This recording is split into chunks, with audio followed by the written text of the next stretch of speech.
Dr. Pepper, Friday Night Rivals, presented by CHI Memorial, raises the curtain on the 2025 season on a Thursday night at Chattanooga Central as the Purple Pounders welcome in the Eagles of Signal Mountain. Hello, everybody. Alongside Scott McMahon, I'm Chris Goforth. Glad to have you with us tonight. And, Scott, we're going to see two teams tonight that ended last season headed in completely opposite directions. Signal Mountain got off to a 6-1 start to the season before losing 4 straight games, while Chattanooga Central went on a little bit of a tear. They won 5 straight, including a first-round playoff game. Yes, and of course that's going to be one of the storylines tonight. And throughout the season, replacing the great Ronnie Watson from Central. He was such a dynamic player last year, and it may take 2 or 3 guys to replace his output. But as far as Signal Mountain goes, and really both schools, they're going to be trying out new quarterbacks, and I think that's going to be a big storyline now. They wanted to get stronger on offensive and defensive lines at Signal Mountain, and Coach Mariaka said with a year more with the weight room, and they think they've pulled that off, so we will see. Should have a good one tonight. When we return, we'll have our coin toss, and we'll introduce you to the newest member of our Friday Night Rivals team. Stick around. We'll be back to Chattanooga Central right after this. It's Dr. Pepper, Friday Night Rivals, presented by CHI Memorial on the CW Chattanooga.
Back on Dr. Pepper, Friday Night Rivals, presented by CHI Memorial. Tonight and all season, the Tennessee Army National Guard will join us for the coin toss. We'll hear from them coming up later on in the show. Signal Mountain won the toss. They elected to defer, so we'll see the Purple Pounders get the ball first. Let's introduce you to the newest member of our Friday Night Rivals team. To the sidelines we go, and Mackenzie Johnson.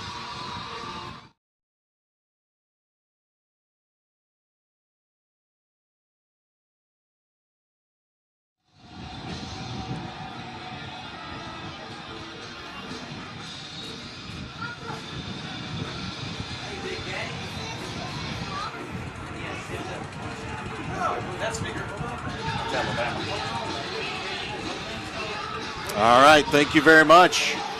We are set now for our Aspire Dermatology kickoff as we're set to get it going. Quake, you mentioned it in the early going. We're going to see a couple of new quarterbacks tonight. For Central, it'll be Landon Varnell, a guy that his head coach and Glenn Carter says is still learning the position. Right. He is an Ottawa transfer, but hasn't played football since 9th grade. So Coach Carter was telling us, he runs real well. He's got a decent arm as far as throwing. He just got to get used to playing football, as they say when the bullets start flying or when the fire turns on a real Friday night, this case Thursday night, how are you going to react to him when Signal Mountain puts pressure on him? I think that's a big thing to watch out for in Landon Varnell. Colton Seltzer set to kick it off for Signal Mountain. He'll have Nakaris Cheaton and Javarian Page back deep for Chattanooga Central with an opportunity to return this kick. Looking out onto Highway 58, still a line of cars ready to turn in here today, so we should get a pretty good crowd by the time we get this thing underway.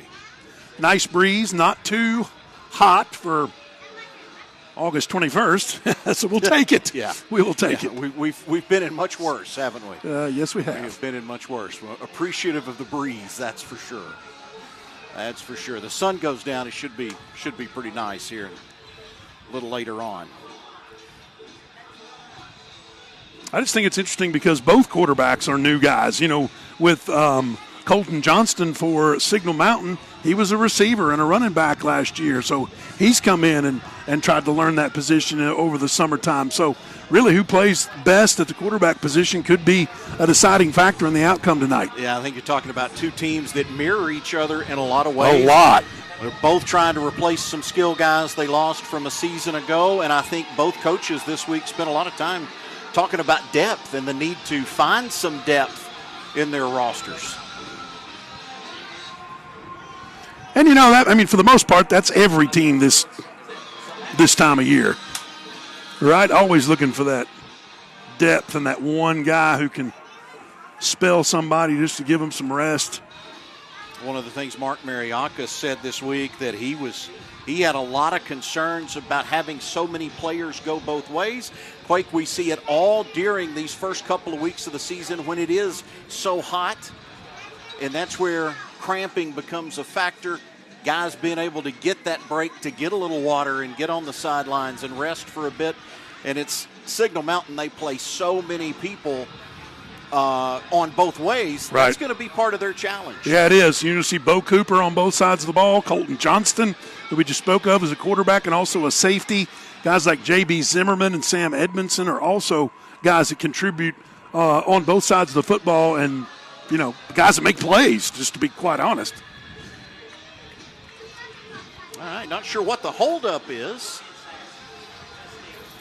So we're waiting to try to get things underway. Chattanooga Central, it's an offensive line that they feel like should be the strength for them because they haven't had to replace a lot of players from a season ago, but obviously, as you mentioned earlier, Ronye Watson is no longer here, and boy, is that a guy that had fantastic high school career, Scott. He had 1,100 yards receiving last year. This is just 1 year. 1,200 yards rushing and 102 career touchdowns. Yeah. That is a sensational high school career for Ronye Watson. All right, Currently at the University of the Cumberlands, by the way. It's our Aspire Dermatology kickoff, and we are underway. This will be a short kick picked up by one of the return men, and he is surrounded and dropped at the 21-yard line. Eli Walker. That is where Central will go to work. First down and 10. Again, they start at the 21 under the direction of head coach Glenn Carter. In his second year, stepped into an interim role last year, went 7-5 last year, and saw this team reach the second round of the playoffs.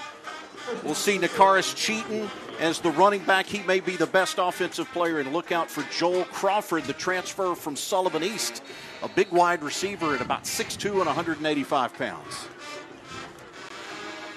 All right, here we go. We've been waiting a long time. Love this. Let's get it underway.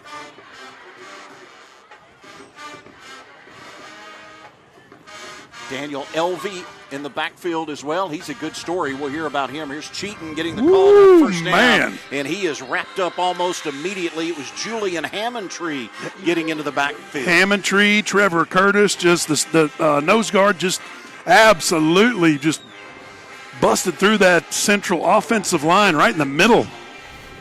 Signal Mountain defensively, not very big up front.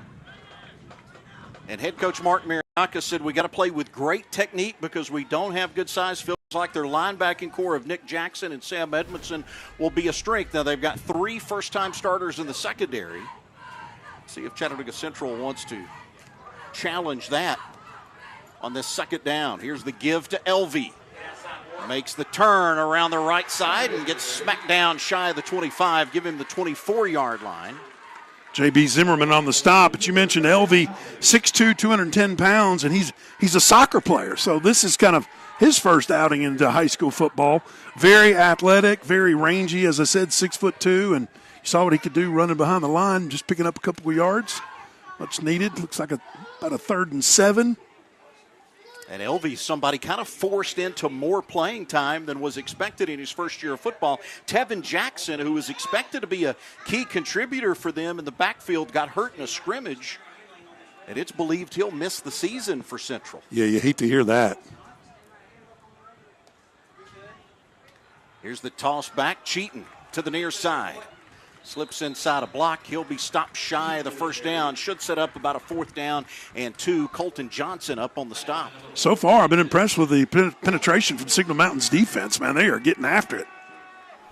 And Coach Mariakis talked about that, keeping that level of the level that they wanted to have as far as older players, keeping the younger players accountable for what they do and just bring the juice every Friday night. Central will be forced to punt it away. That's Sherrod Faust on to punt.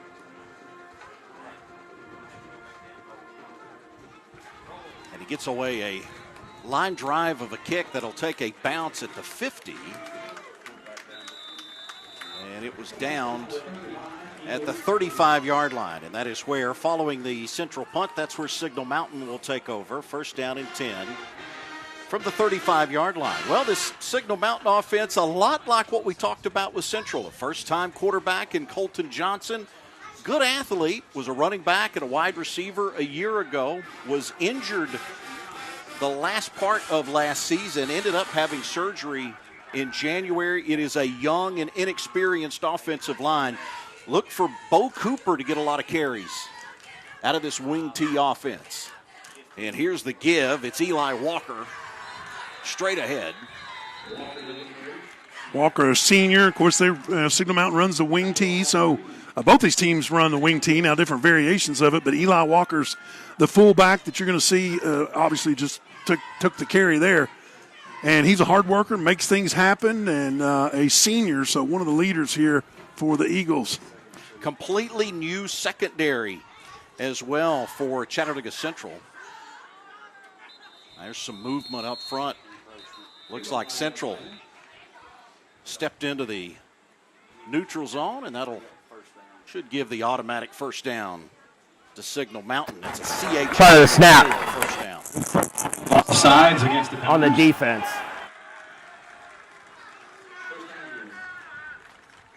Pretty sharp early on pulling that one off. A lot of times you can get bad communication or nerves going down, but Signal Mountain was able to get up to the line real quick, make Central jump, and get that automatic 1st down. Well, and so far so good. Mark Mariakis concerned about the play of his offensive line, a group that doesn't have a lot of experience, but Scott able to open a nice hole on 1st down. Here they go again around the corner. Again, it's Walker. Gang tackled, but not before he picks up some positive yardage. Daniel Elvey able to chase him down. Elvey's been all over the place so far. Very quick, very powerful type of player. And you saw him end that running attempt by Signal Mountain. Gain of 4 brings up 2nd down and 6.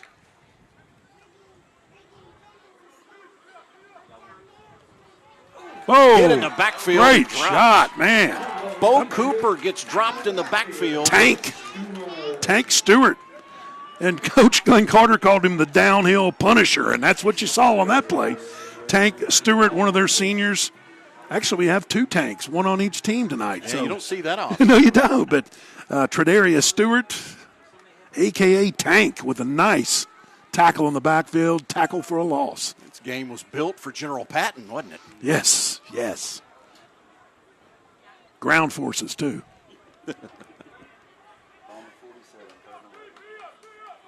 3rd down and long for Signal Mountain.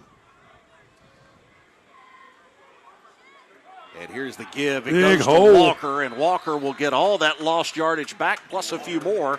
He gets to the 45-yard line. Nakaras Cheaton, the linebacker, junior linebacker, made the stop before they could get to the first down. Going to be about, 3 yards shy? Now, decision time here, especially early. 4th and 3 for Signal Mountain from the Central 45-yard line. Opening drive of the game for Signal Mountain after forcing Central into a 3-and-out.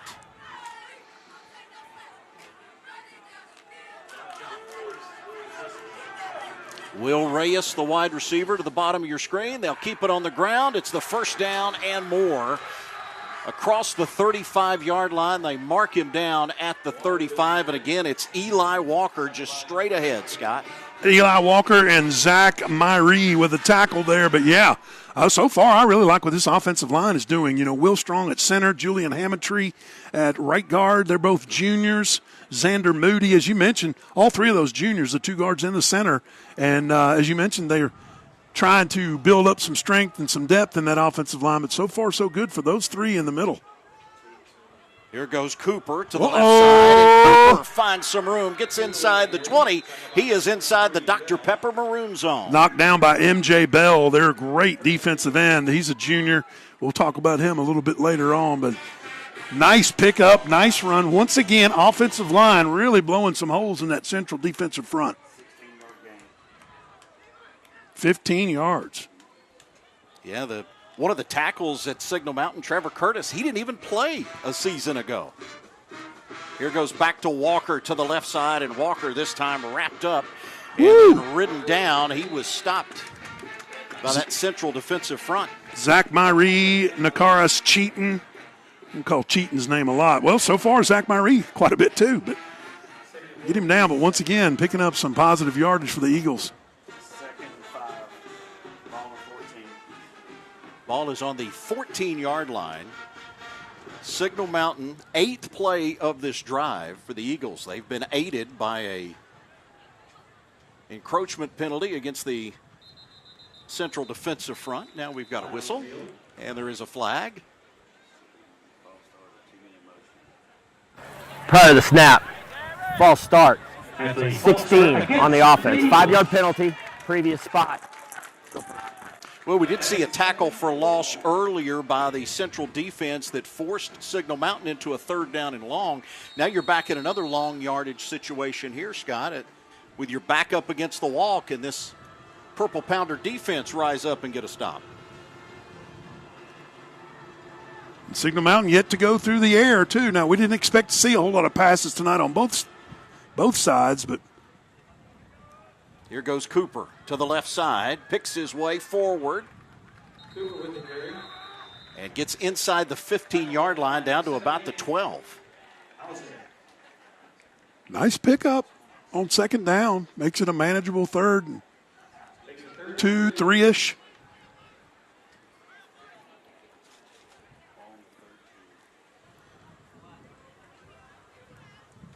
Coach Mark Mariakis told us he played more scrimmages than normal in the month of August. They played 3 because he felt like they needed those game reps to get this team ready. So far, so good. And it's Walker again straight ahead inside the 10. He'll pick up the first down at around the 8-yard line. M.J. Bell with a stop, but as you mentioned, not until Signal picks up the first down. 1st and goal. Boy, Scott, you and I, we have seen a lot of Mark Mariakis coached football teams over the years, and this drive coming up on play number 10, this is exactly what he wants. Yes, just line up and just maul you up front. Straight ahead again, it's Walker inside the 5. Just across the 5-yard line, Landon Smith made the tackle. To continue on what you were saying, not only do you just kind of methodically go down the field and try to beat people up front, but you also wind that clock, big dog. I mean, we're about 3.5 minutes left in the first quarter already, and we've just seen each team have one possession. And neither team has attempted a pass yet. Johnston under center. He'll hand it off on the end around. This is Zimmerman for the touchdown. The Food City touchdown from J.B. Zimmerman. Once again, really good blocking by the Signal Mountain Eagles. Gets him in the end zone. First score of her, at least in our Chattanooga area.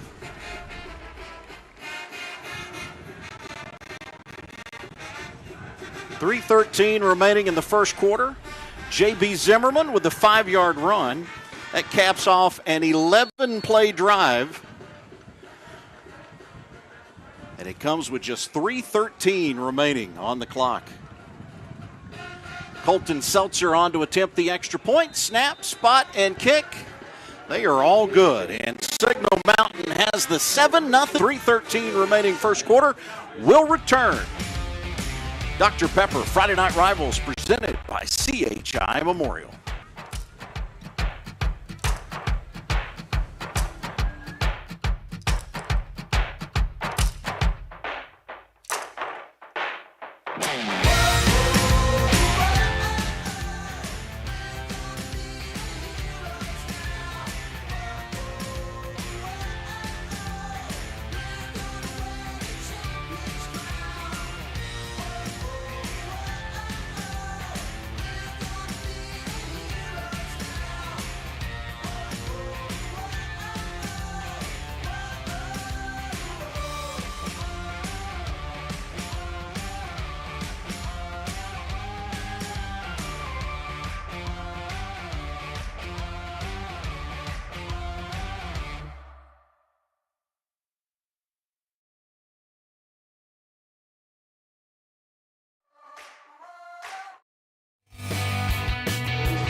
It's a 7-0 Signal Mountain lead on Dr. Pepper. Friday Night Rivals presented by CHI Memorial. J.B. Zimmerman with a 5-yard touchdown run.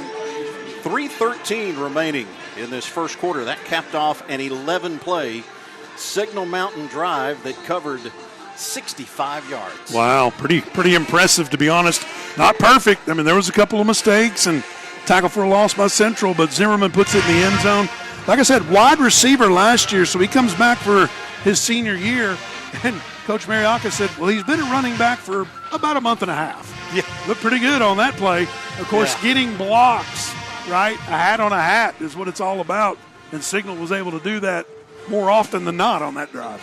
Yeah, you know, we talked about the concerns about that Signal Mountain offensive line that the head coach had. So far, so good, I think, based on what we saw. Not too shabby.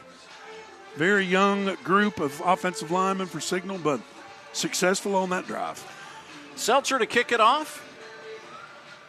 Our Aspire Dermatology kickoff. Cheaton and Page, the two deep men. Uh-oh. Ball on the ground. It's a short kick, and it's on the ground. Let's see who's got it.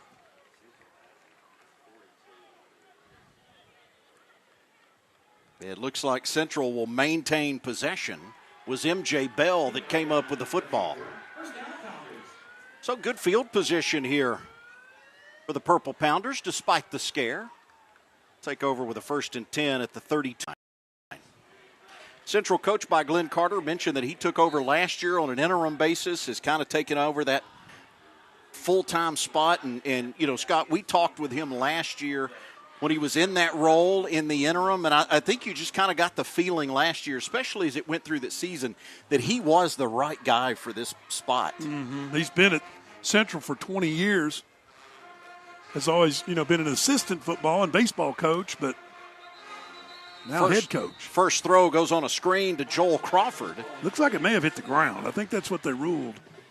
Incomplete. Or did his knee touch? Yeah, his knee touched when he went down to make the catch.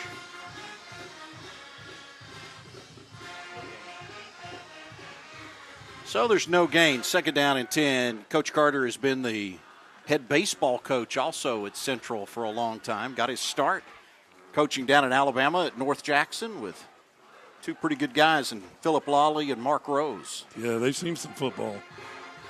There's the toss back. It's Cheaton. Around the near side, breaks a couple of tackles Great before effort. he's finally pushed out of bounds just shy of the 40.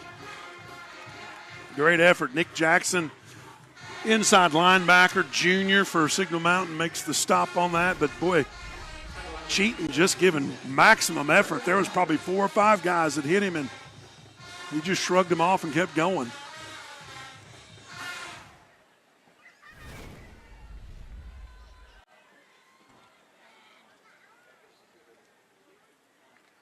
Sets up a third down.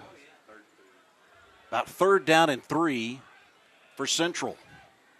Landon Varnell making his first varsity start at quarterback. And he looks to throw for the second time on this drive, and it's bobbled. Caught, first down. Wait, Signal gets it back. That was insane. And then it was a fumble. My goodness. So you had a near pick six, then it was caught by Central, then fumbled, and then Signal Mountain comes away with the football. Holy cow, what a pinball effect there. And Central commits the first turnover, and now they force that defense back into a short field. As the ball is on the 47-yard line.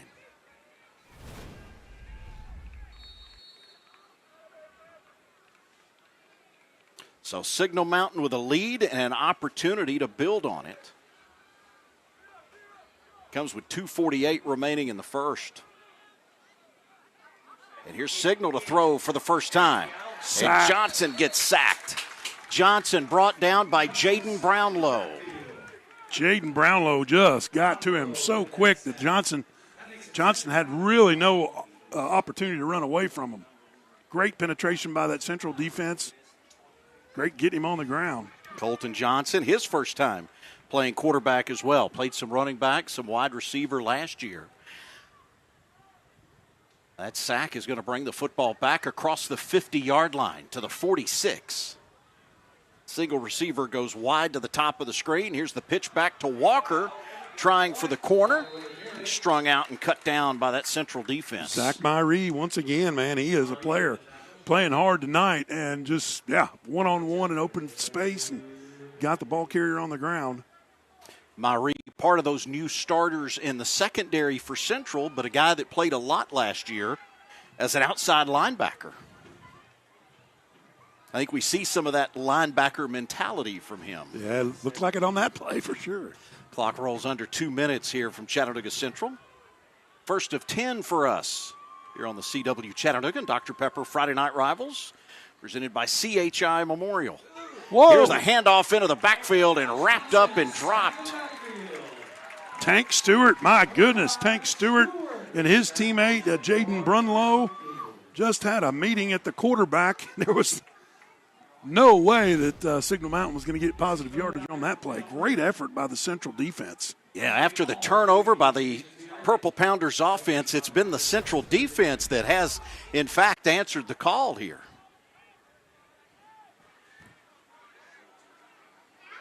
It is a 4th down and long. And Colton Seltzer will be on to punt it away. Nakaris Cheaton, the deep man for Chattanooga Central.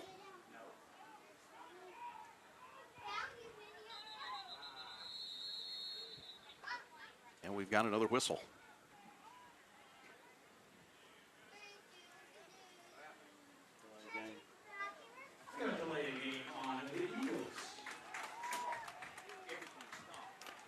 Well, that'll back it up even farther.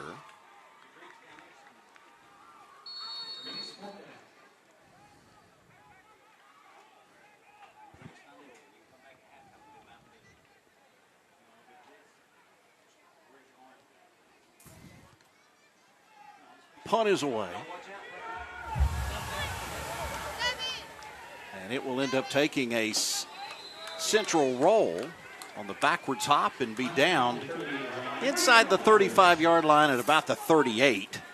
And that's where Central will take over. Well, Scott, the defense keeping this a one-score game. Now it's time for the Central offense to see what they can get going here with 27 seconds left in the first quarter. Yeah, I mean, the Karis, Cheaton, Joel Crawford, and Elvie too. I mean, they've got to get some space to run in, because when they do that, they can be dangerous. You've seen it a couple plays here tonight, just kind of getting everybody back in the same page and just showing some of that chemistry. They'll have it later on in the year. It's just awfully hard at the very beginning of the first game. Varnell at quarterback. Here comes Cheaton, and he's hit up high and dropped to the ground. Trevor Curtis, the nose guard. Nick Jackson, the linebacker. Jackson strong, aggressive, loves the game, brings energy, coach says, and you saw it on that play. That might be the final play of this first quarter as the clock continues to tick down. That'll do it for the first quarter of play here at Chattanooga Central. We'll be back. Dr. Pepper, Friday Night Rivals on the CW Chattanooga, presented by CHI Memorial.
Under 30 to live. Under 30 to live.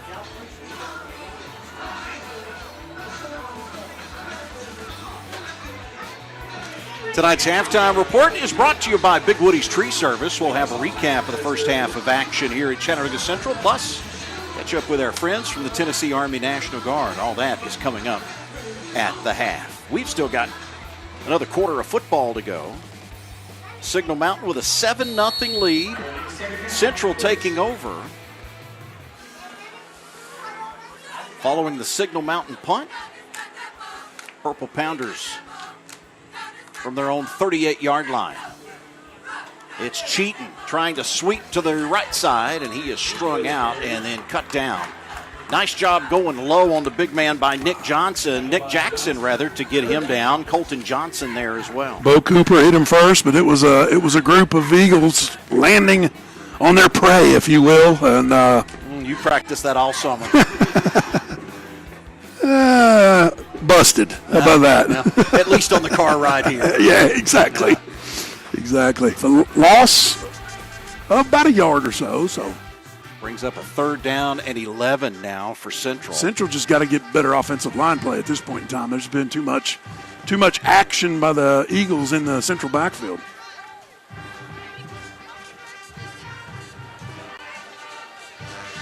Cheaton now goes out wide. Varnell back to throw. It's caught across the 45 at the 46-yard line. Shy of the 1st down, though. Pass was pulled in by Joel Crawford. You mentioned the Sullivan East transfer in 9th grade, so he's been here. He's a junior now, so he's been here a couple of years, but made a nice route on that one, came back to the football, made the catch, just a little shy of the 1st down, but still, you see, I'm a big believer in at this level, you see yourself doing positive things, and it feeds on itself. You think, okay, we did that. We can do that again.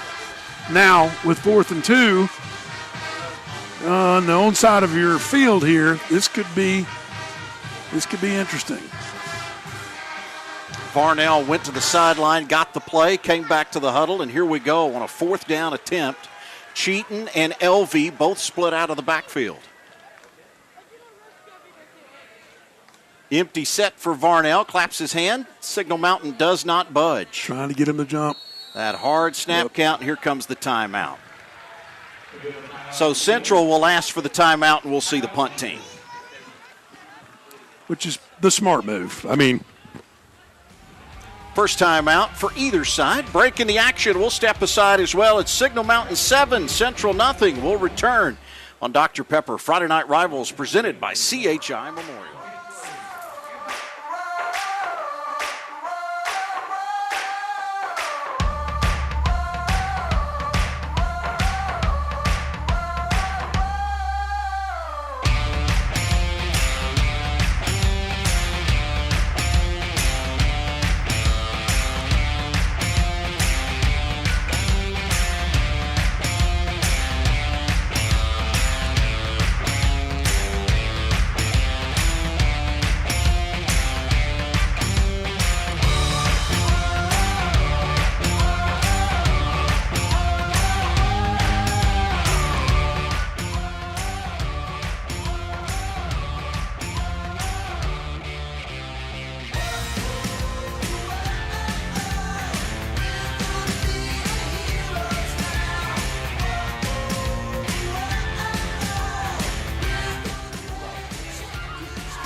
Seven 0 Signal Mountain lead. 10:59 to go in the first half. During the 4th quarter of tonight's game, we'll be highlighting the school bus stop of the game, presented by NHTSA. The law in every state requires drivers to always stop for a school bus when the stop arm is out and the red lights are flashing, paid for by NHTSA. We'll get to that coming up in the 4th quarter. Got a lot of football to go till we get there. Central completes their first pass of the game, but the Pounders are forced now to punt it away after trying to draw Signal Mountain off sides. But here's Varnell back out. They'll go for it. On the rollout, Varnell, the throw, the 1st down, found his receiver open, and a nice catch and run by the Purple Pounders, and a 1st down.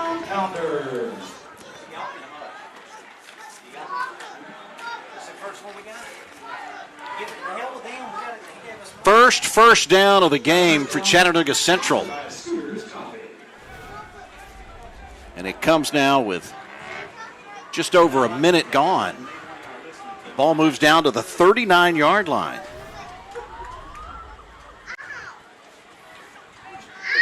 Well, Scott, you felt for sure they would come out and look to punt it away, and instead Varnell goes through the air. Yeah, nice play. Caught everybody by surprise.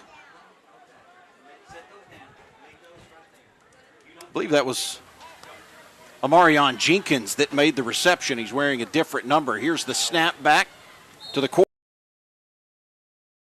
Gets bumped out of bounds. Nick Jackson on the stop there, but so you think Amarion Jenkins has gone from 52 to 42? Why not? Why not? Let's just call it that the way it is. That's what I'm rolling with. He's a halfback, kind of a guy that can do a little bit of everything, and you just saw catch a football. He's that sniffer back. He's the which sniffer. was the position I had never heard of before until a couple of years ago.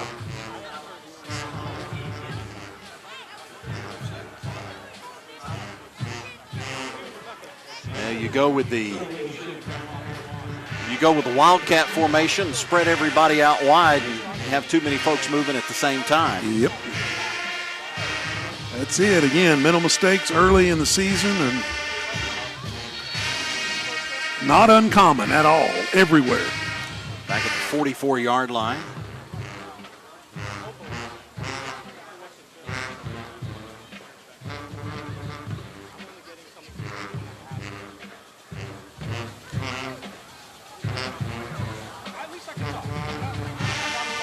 It's again an empty backfield set. That's Jenkins now who will motion back up top with the quarterback in Varnell. Varnell being pressured, has time, sliding to his left. Now he'll have to run. Fights his way back to the sticks. And the original first down marker. And out comes another flag.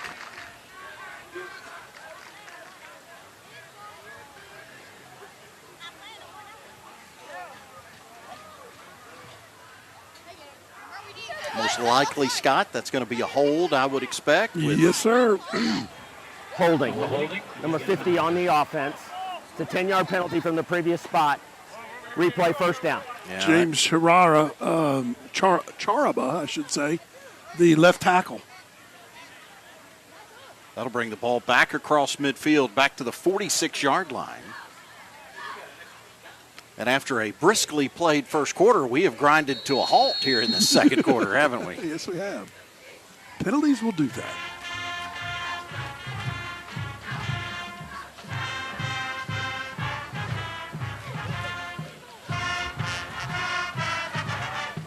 Signal Mountain defense, one that is predicated on the ability of these linebackers in Edmondson and Jackson to be able to make plays, and they've both done a pretty good job so far tonight. Here's Varnell again out of the pistol, and the give to Cheaton.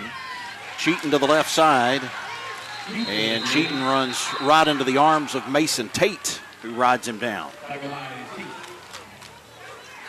And that holding was the spot of the foul, so that added to the how much yardage the Central needs. We got injured Cheaton player, and that's Cheaton. That's not good. That is not going to be good. Cheaton, the guy that his head coach Glenn Carter called him the best offensive player we've got. And trying to replace Ronye Watson, we mentioned, I'm not sure we mentioned on the air, but before the broadcast about this is the time of year when those cramps show up, and hopefully it's just something like that. But again, if it's a cramp, then that's awfully early here. Got a lot of football to play, and he's their best player. That's what it appears to be as he comes walking off. But, that's one of those things, especially when you have teams that have so many guys that play both ways. You play so many snaps, it starts to take its effect on you here with just under 10 minutes to go in the first half. Second down and long from midfield now for Central with Cheaton on the sidelines.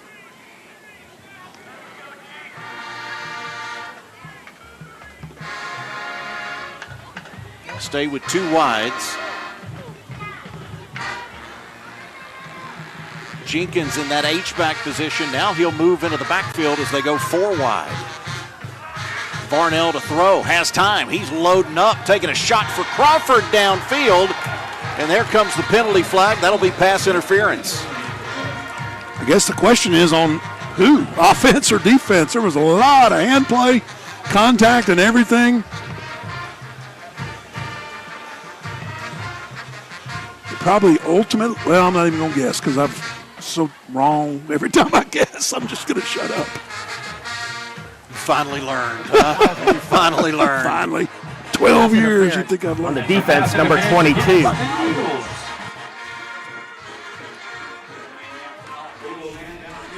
Ooh. Wow, that's a costly mistake there by Central. Jake Williams, 22, was the one that had the pass interference, but It sounded like you said Daniel Elvey was the illegal downfield, but that can't be right. He's a running back. Either way. So it's now 3rd down and a long way from midfield. About 21. Central behind the sticks. Signal Mountain shows blitz off the left side with Bo Cooper. And Cooper drops back into coverage. And again, Varnell throwing, going for Crawford again and overshot him. Same play. Just a different outcome. Threw the ball. Overthrew it to Joe Crawford a little bit, but pretty well defended by Signal Mountain. One-on-one like that, and Jake Williams didn't get beat or interfere this time.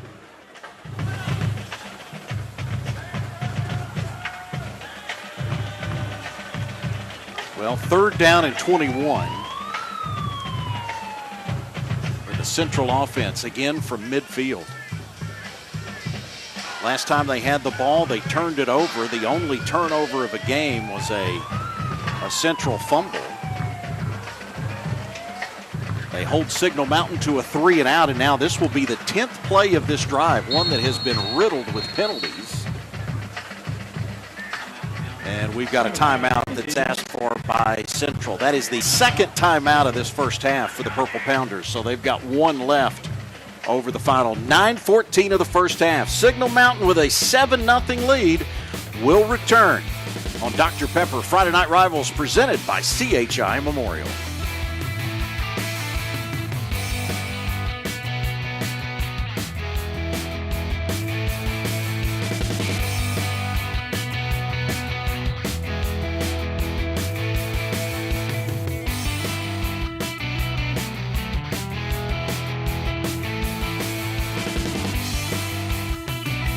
What are they saying?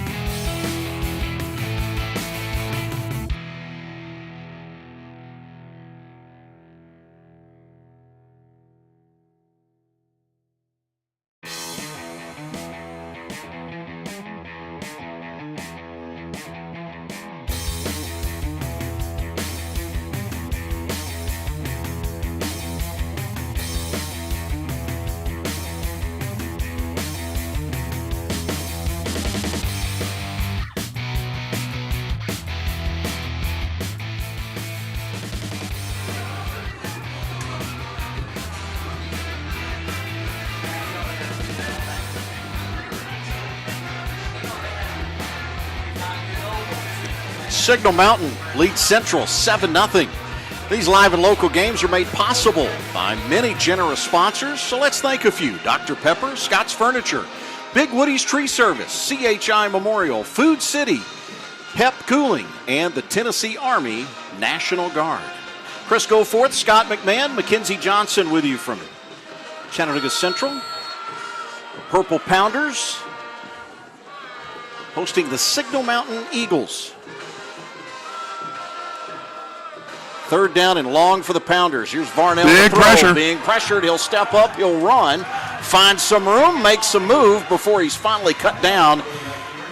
It was Colton Johnson that came up and made the stop, but he brings it inside the 40-yard line, and now Varnell is down. Quarterback Landon Varnell, yeah, that was a nice form tackle big time by Colton Johnston. Talk about wrap up and drive him into the dirt. Clock will stop with 8:58 left to go in the half as Varnell will get some attention from the medical staff. He's a catcher and a shortstop on the Central baseball team and making his first start tonight at quarterback. Try to walk this one off. He will have to leave the game for at least one play. Brings up a 4th down. About a 4th down and 10 at the 39, it looks like. That sun beginning to set. Thank goodness. And it is wrecking a little havoc on our view from the press box.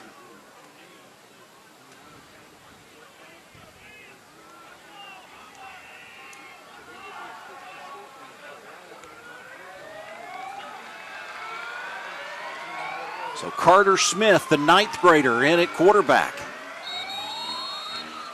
We see a little bit of confusion maybe on where folks are supposed to line up, and Central will burn their final timeout. It's game one, Scott. Guys trying to figure out where they're supposed to be, line up in the right spots. Yep. Especially when you've got a young quarterback coming in, and most people are comfortable with Landon Varnell, as short time as he's been their quarterback, but still.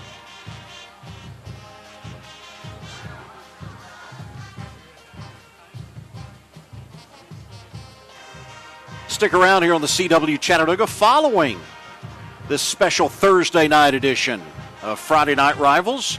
You can catch 2 full hours of Police 24/7. That's tonight following our action here at Central. Have to hurry home for Ringgold. Hurry home to Ringgold for that, Scott. Yes, I will.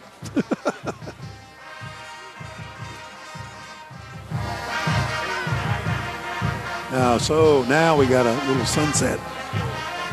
Makes it nice here. Real beautiful setting with the tall pine trees that they have here at Central High School. Signal Mountain trying to force a 4th down stop as Central to go for it. The freshman comes up throwing, and it's incomplete, and the Pounders turn it over on downs. An 11-play drive that ends up being turned over on downs, so Signal Mountain will take over at their own 39-yard line with a 7-0 lead and 8:51 to go in the first half.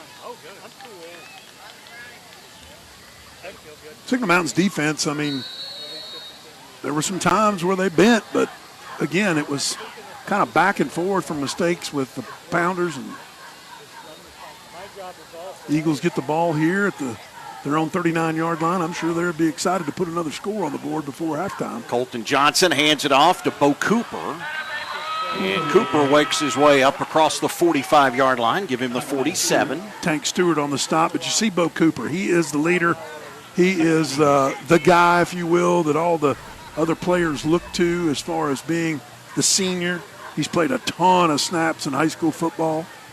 Had 12 touchdowns for this Signal Mountain team a season ago. He may be the most seasoned guy on either side of the ball playing tonight. Here comes the flag.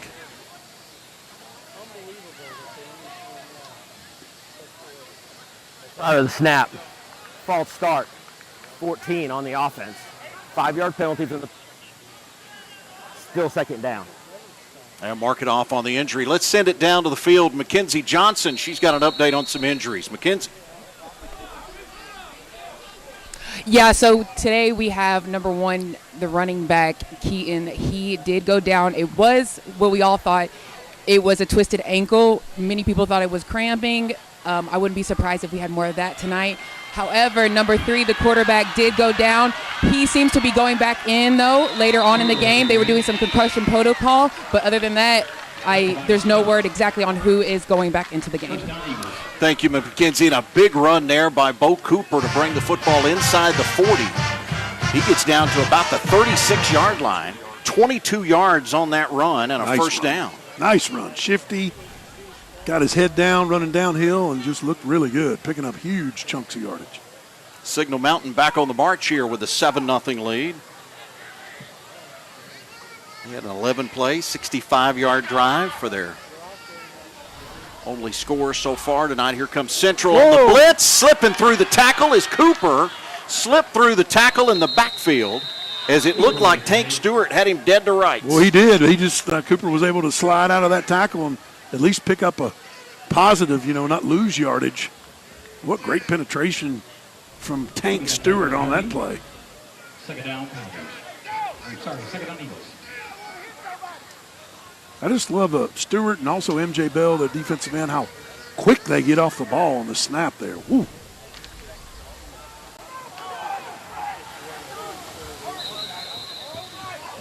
And Gibb went to Zimmerman on the end around, but again,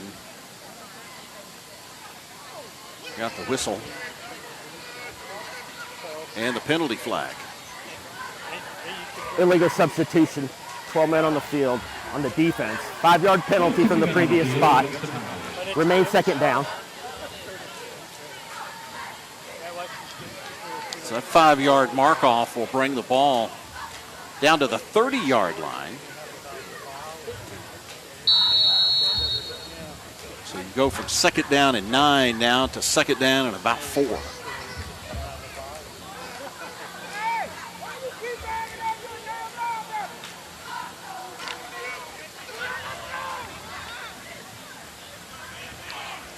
Here's the fake. Johnson on the keeper, and he's wrapped up as he tries to make the turn. It was M.J. Bell made the stop. So quick to the ball carrier.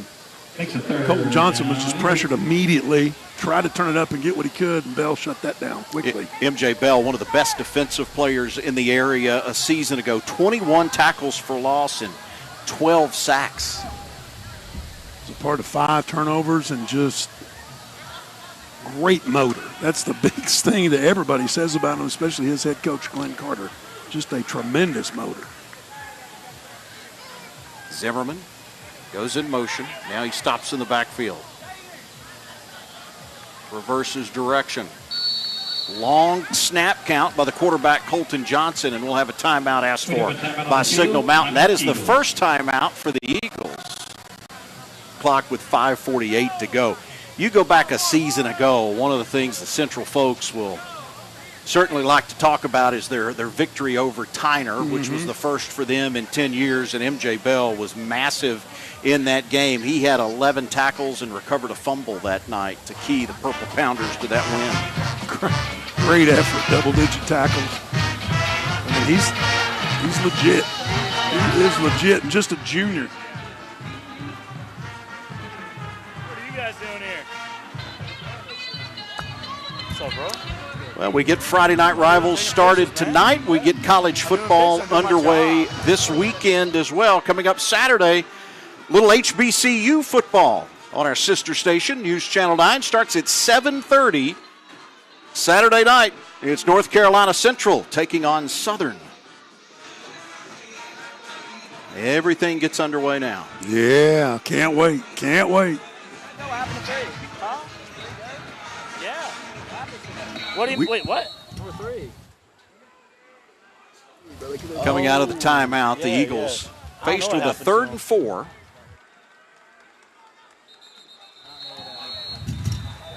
And a false start on Signal Mountain. So I can't wait till next week. I mean, it's going to. We've never had Heritage versus Ringgold on Friday Night Rivals, and I can't wait to. 5-yard penalty for a previous spot. Still 3rd down. Can't wait to put the excitement and support from those two Catoosa County rivals on our, Friday Night Rivals, because it's going to be a great crowd. They're going to be loud and proud. Both teams are pretty good this year. Boy, that was a heck of a game between those two a year ago. Yeah. When Jake Collette missed a 56-yarder at the gun to lose, but Jake Collette, of course, will be featured in that, a Texas commit. Here's Cooper. And Cooper stuffed as he gets to the 31-yard line, shy of the 1st down. Tank Stewart again. This will bring up a 4th down. 4th and about 6.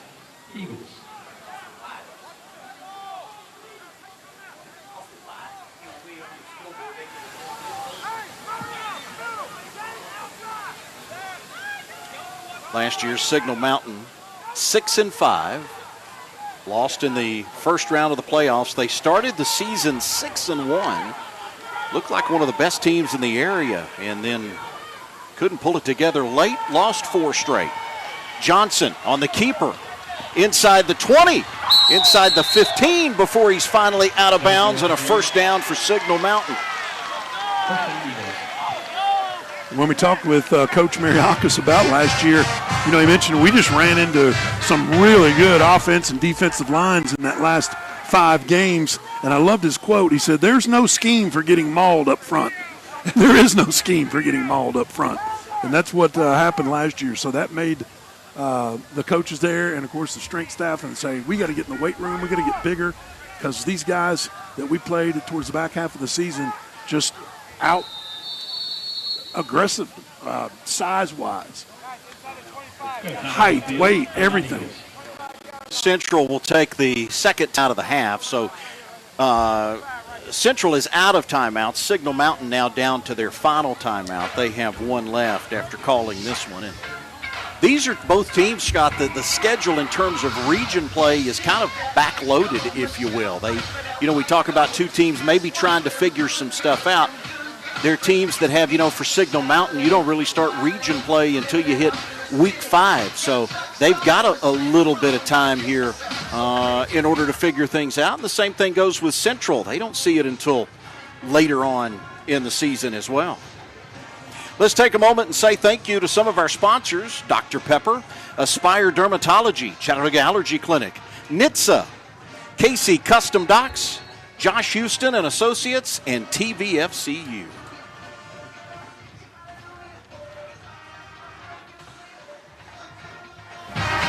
We talked with Coach Carter at Central this week about the fact that, his schedule featured mostly local teams. He chose to keep it local, play a lot of the local teams. Right. It creates a good gate.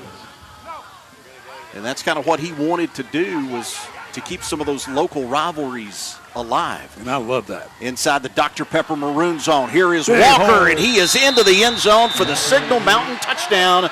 The Food City touchdown from the fullback, Eli Walker. Yeah, Eli Walker, the senior.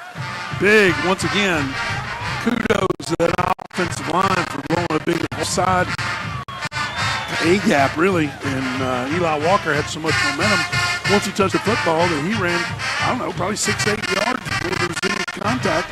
Was right there to the end zone, so puts it in. Just under 5 minutes to play here in the second quarter. Colton Seltzer on to attempt the extra point. I believe Central moved up front. We'll see if this prior changes. to the snap, encroachment, 23 on the defense. That penalty this is to the goal. Replay, one on time down. I think Signal Mountain's going to go for 2 here. That's what it looks like. Bringing different personnel on the field. Get it closer with that penalty.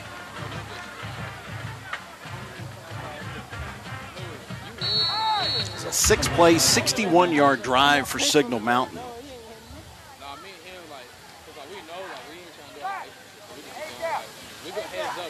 Eli Walker carrying it the final 14 or so yards for the first down. They go for 2. Again, they go back to Walker. He is in. The 2-point conversion is good, and it is 15-0. Signal Mountain with the lead. 4:58 remaining in the first half. And Scott, any concerns you may have had about the Signal Mountain offensive line? I think those guys up and they've answered the call tonight. Yes, they have. They've certainly been not perfect, but they have for the most part been able to blow some holes in that Central defensive front and get their guys, Bo Cooper, Eli Walker, and Colton Johnson to a certain extent, those running lanes so they can pick up big chunks and pick up first downs and put it in the end zone. Their first 4 games this year for Signal Mountain: Central, Sequatchie County, Soddy Daisy, and East Hamilton. Those teams, those 4 combined to win 37 games last year. That's almost 10 wins apiece. So this schedule, we talk about it kind of being backloaded from a region standpoint, but it's a bear early. And we'll have Sequatchie County taking on South Pittsburgh in a couple that'll of be weeks. Another good one. Woo! And big things expected for Sequatchie County. The new preseason AP poll came out, and Sequatchie County's number 2 in 3A in the state of Tennessee. First trip to Dunlap for you with Friday Night Rivals? We went there one time before. Okay. And it was another hot one early in the season. Oh, yeah. But their facilities are second to none. Aren't they? That place is gorgeous. They're great. It's a beautiful setting for high school football. Looking forward to being there in a couple of weeks. Signal Mountain with a 15-0 lead. Again, it's Walker with the touchdown run, capping off a 6-play, 61-yard drive. And Central now down by 2 scores, set to get the ball back. An end-over-end kick, taking it around the 20-yard line to the 30, to the 35. That's MJ Bell on the return out near the 40. You don't often see defensive ends coming back to catch the football in a kickoff like that, but that kind of shows you how athletic he is and and light on his feet. Not a bad return for Bell. Mark him down at the 39-yard line, and that's where Central will start, first down and 10. This offense has committed one turnover tonight. Their last drive, probably their best, started with the ball in similar field position. They had it at their own 38. Put together an 11-play drive before they turned it over on downs. Varnell back in the game. He comes up throwing to Crawford. Crawford backpedaling now across the 40 to the 41-yard line. Great catch because it was tipped initially.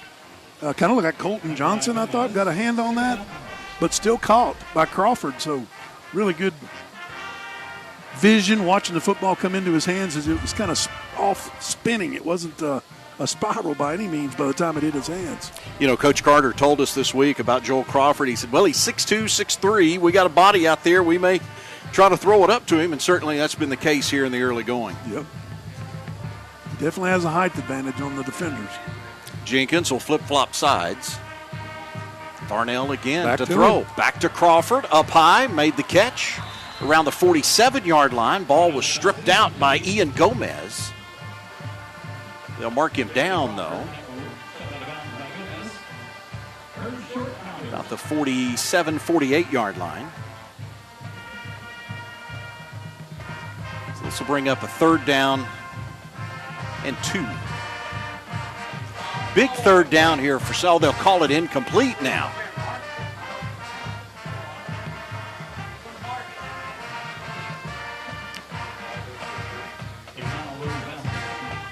I guess they said he was still bobbling it when he went out of bounds. So it becomes now third down and 6. We've got an officials timeout. Timeout on the field, timeout officials.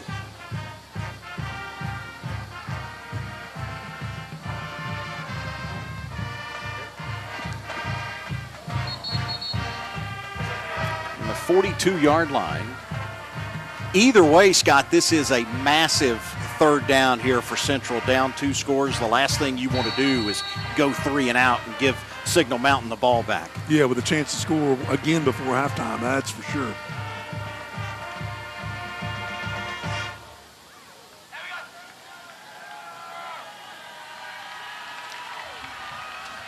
Crawford has been the go-to receiver. He's wide to the bottom of your screen. That's Javarion Page up at the top of your screen. Now Jenkins split out wide to the right side as well. Here's Varnell looking downfield, being pressured. Slips away from 1. Varnell takes off downfield. Gets away from 2. Varnell's got the first down and slides down at the 49-yard line in Signal Mountain territory, and a great heads-up play by Landon Varnell. Nice run, young man. That was impressive for sure. Tank Reason, 57 for Signal Mountain, had him dead to rights in the backfield. He spins out of that and then was able to find a running lane and pick up that first down. As you mentioned, all important first down. You don't want to hand it back to him or give them another opportunity. Now, there's still 4 minutes, but I mean, in the second quarter here, but that's a big first down. Signal Mountain will get the ball to start the third quarter, so a late score here by Central would be a boost in confidence for this squad. Varnell hands it off. It goes to Daniel Elvey, and the former soccer player. Nick Jackson on the stop from his inside linebacker position. Nice pickup. He gets to the 43-yard line.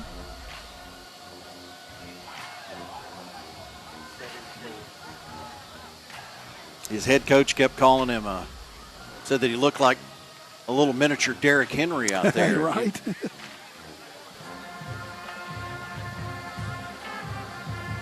He certainly looks the part, doesn't he? He does, In but I'm not pads. sure you can compare anybody to Derrick Oh, that's Henry. true. That guy's a That's monster. true.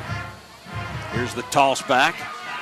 And here he goes again. Caught in the backfield. He's in trouble, and he's gang tackled back at the 45-yard line.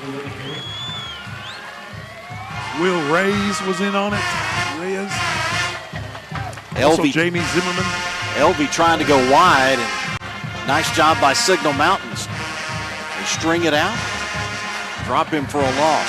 Great team defense, too. 3 guys on that pursuit. All made contact. Hit initially at the 49-yard line. Call it the 50, and that's where the ball rests. Down to 2.5 minutes to go in this first half. Chris Goforth, Scott McMahon, Mackenzie Johnson with you from Chattanooga Central on a Thursday night edition of Dr. Pepper Friday Night Rivals, presented by CHI Memorial. 15-0 lead for Signal Mountain. Varnell again back to throw. Once again, he will run far sideline, picks up about 6 and scampers maybe 7 before he gets out of bounds. Third down, Pounders. Check that fourth down, Pounders.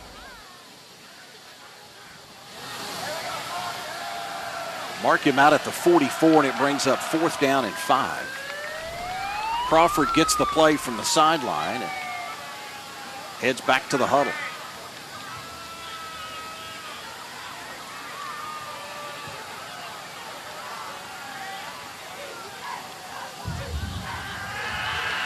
Elvey now split out wide to the right side. On 4th and 5. Varnell running for his life, and he's dropped back at the 45-yard line. Rolled down. Julian Hammondtree was all over him from the right side defensive end, the junior. Another tackle for a loss. Exactly 2 minutes remaining in the first half, as Signal Mountain is set to take over. After Central can't convert, not only do they not convert on the 4th down, the play goes for lost yardage, and Signal will take over at the Purple Pounder 45-yard line. This will be the first possession for either side tonight that starts in plus territory. You mentioned Signal getting the football to start the second half, so if you're Central, you do not want them scoring here. That's the old double dip, score right before the halftime horn and then get the ball coming out in the second half and try and score again. And that usually is the death knell for teams when they get that, have that done to them. Here's Cooper finding room. Cooper on his feet at the 25 and wrestled down at the 22-yard line. Tackle by Curry. First down, Eagles. So Signal Mountain back knocking on the door of the Dr. Pepper Maroon zone. If Jaden Carey is not there to make that tackle, that is a Bo Cooper touchdown.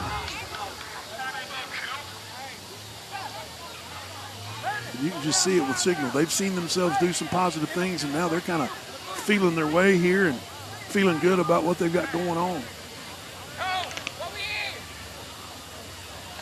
Gain of 28 on first down. Here comes Walker. He with the second Signal Mountain touchdown tonight. He gets inside the Dr. Pepper Maroon zone to the 16. Freshman Landon Smith, 59 on the stop. Clock keeps running. They're in. Eagles are in hurry up. Well, maybe not.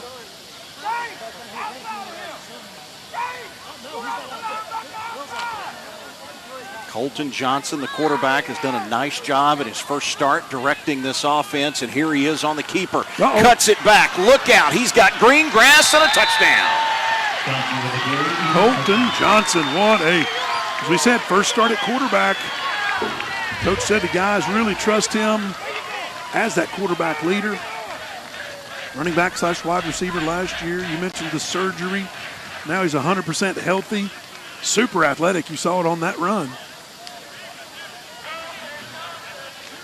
Colton Johnson with a 16-yard touchdown run. That caps off a 3-play, 45-yard drive for Signal Mountain. Colton Seltzer on to attempt the extra points. Seltzer's kick is up, and it is good. It is a 22-0 lead. Colton Johnson with the Food City touchdown. Take your seats for the halftime entertainment. It comes just as the first half is about to wind down here. 48 seconds remaining. Well, Scott, it was exactly what you said. If you're Central, you didn't want to have happen. Yes, that's right. It is not a good recipe with Signal Mountain getting the second half kickoff. and really feeling some momentum. I mean, that's a big part of it too. Oh, I think now, yeah. I mean, if you're not that you take your foot off the gas by any stretch, but I think if you're Mark Mariakis, you're feeling a little more confident in your group now going into the locker room than maybe you felt, an hour ago when this game started. I mean, you can see the confidence level, I guess, on the last couple drives more than you did the first, drive or two. And again, feeling it out. It's week number 1. There's nerves involved and young guys that haven't, given a whole lot of been given a whole lot of snaps in their careers that are being depended on now. So I mean, it's the case at every school for sure. But for Signal Mountain, I think they caught a little bit of momentum in this first half. Signal Mountain with 3 first-half touchdowns. Zimmerman with a 5-yard run late in the first quarter. And then a 6-play, 61-yard drive capped off by an Eli Walker touchdown. And then we see the quarterback in Colton Johnson keeping it on a 16-yard sprint. 22-0 the score is Selzer kicks it off. Bounding kick, bobbled by Crawford. He'll pick it up at the 21. Looks for some room, and Crawford surrounded at the 21-yard line. Crawford with the kickoff return. First down, Pounders. That's where Central starts. First down and 10 at the 21-yard line. Now, Pounders need something positive to happen offensively. The team last year that was so good down the stretch finished the year at 7-5. They won a first-round playoff game, capping off a 5-game winning streak for them before falling in the second round to that Sequatchie County team. And they gave Sequatchie all they wanted to. They did. Coach Carter told us a lot about that game, about the number of opportunities they had in the red zone that they couldn't capitalize on last year. Barnell at quarterback out of a loaded pistol. The give around the corner. It's Elvey. Elvey with the carry. Sam Edmondson on the stop there from inside linebacker. Big time leader on that defense. Very smart, high football IQ.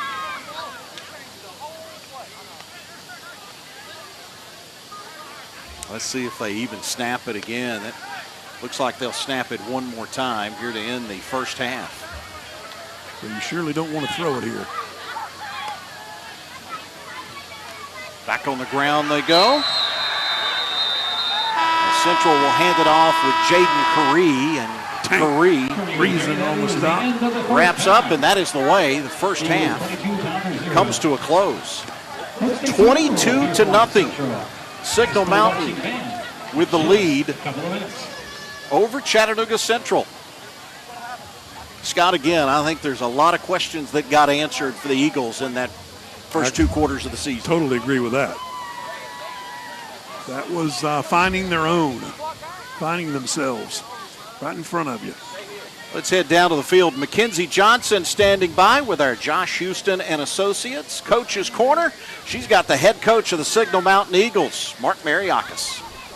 Coach, one of the keys to your game was contain Central speed. You were able to hold them to a score of nothing in the first half. How do you feel about your defense so far? They're flying around. We're not playing perfect, but we're that speed over there can break at any time. And so we've been preaching all week, just contain the speed. Everybody swarm the football, and it looks like that's what our boys are doing.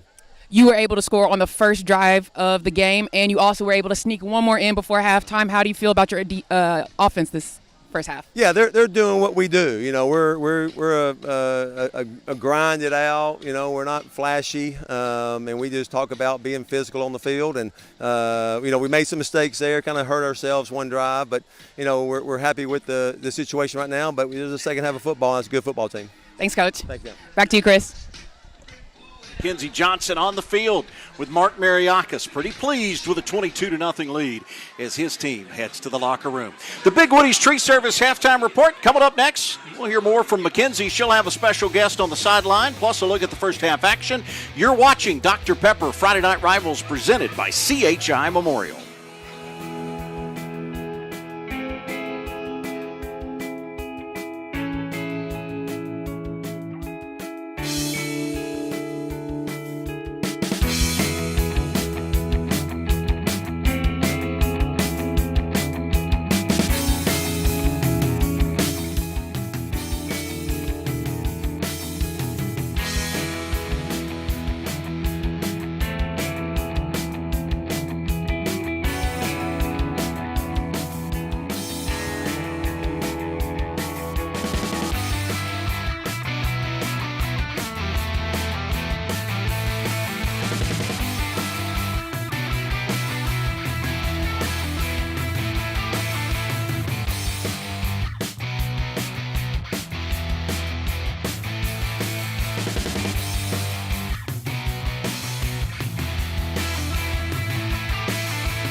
22-0, our score. Signal Mountain leading Chattanooga Central. Welcome to the Big Woody's Tree Service Halftime Report. We're excited this season to have Dr. Pepper with us as our title sponsor. Dr. Pepper committed to giving each home school $500 this season for letting us come out and broadcast these games.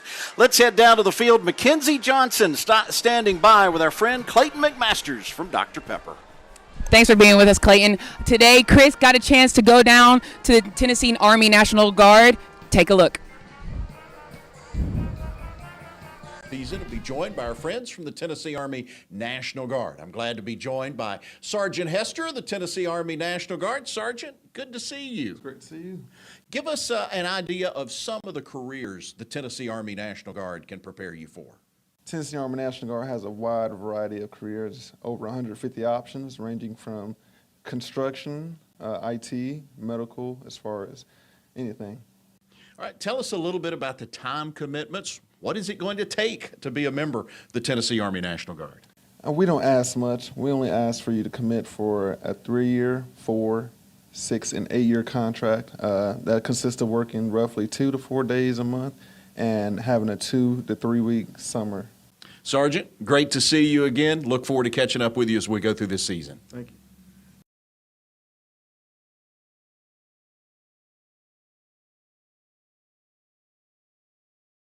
Repeat that.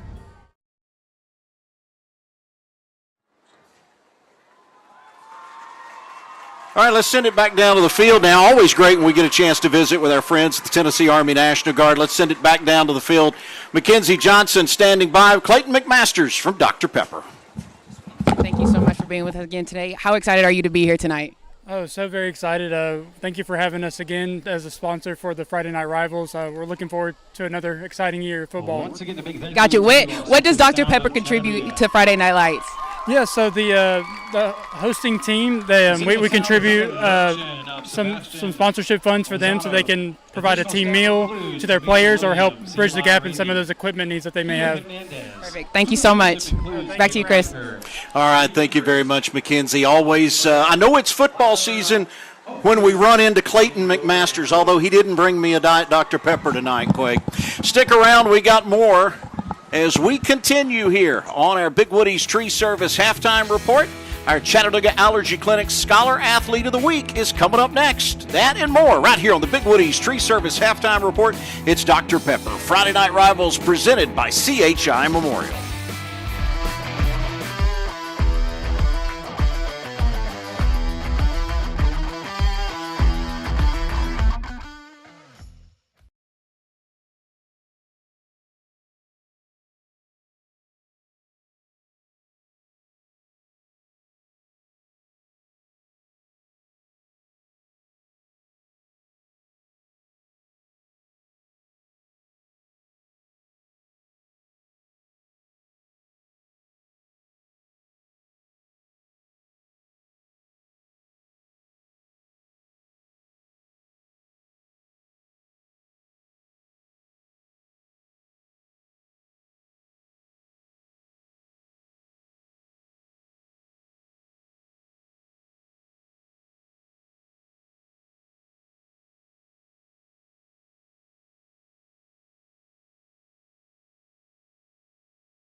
It's now time for our Scholar Athletes of the Week, sponsored by Chattanooga Allergy Clinic. This week's honorees are Sam Edmondson and Glaken Elkins. From Signal Mountain, Sam Edmondson.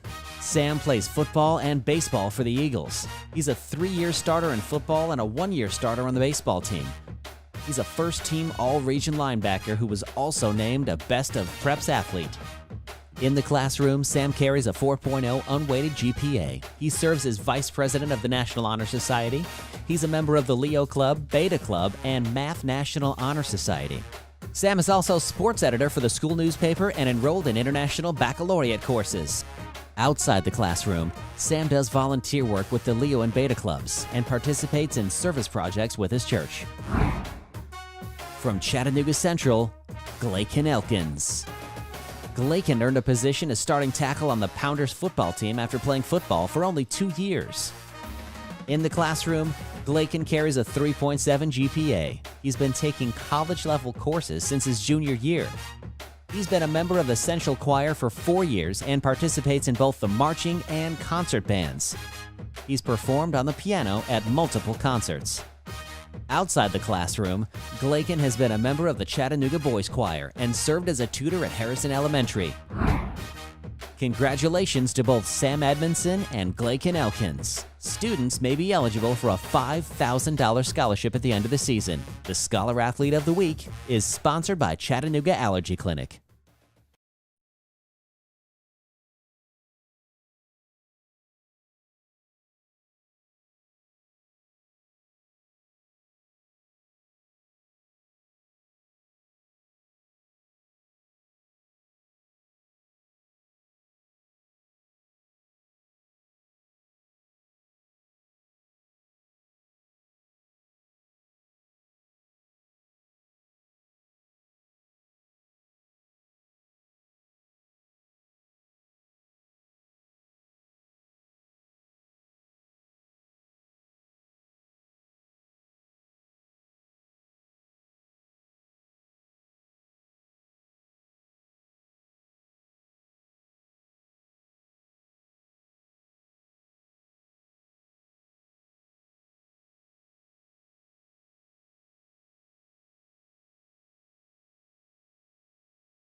We're back at Chattanooga Central with the Big Woody's Tree Service halftime report. Let's get a look at those first half highlights. It is all about the Signal Mountain offense. Their first possession after forcing a Central punt, they put together an 11-play, 65-yard drive. J.B. Zimmerman would cap it with a 5-yard touchdown run. 3:13 remaining in the first quarter. It is 7-0 Signal Mountain. Later on now in the second quarter, Following stopping Central on down, Signal Mountain goes to work again. It's a 6-play, 61-yard drive. This time it's Eli Walker with a 14-yard touchdown run.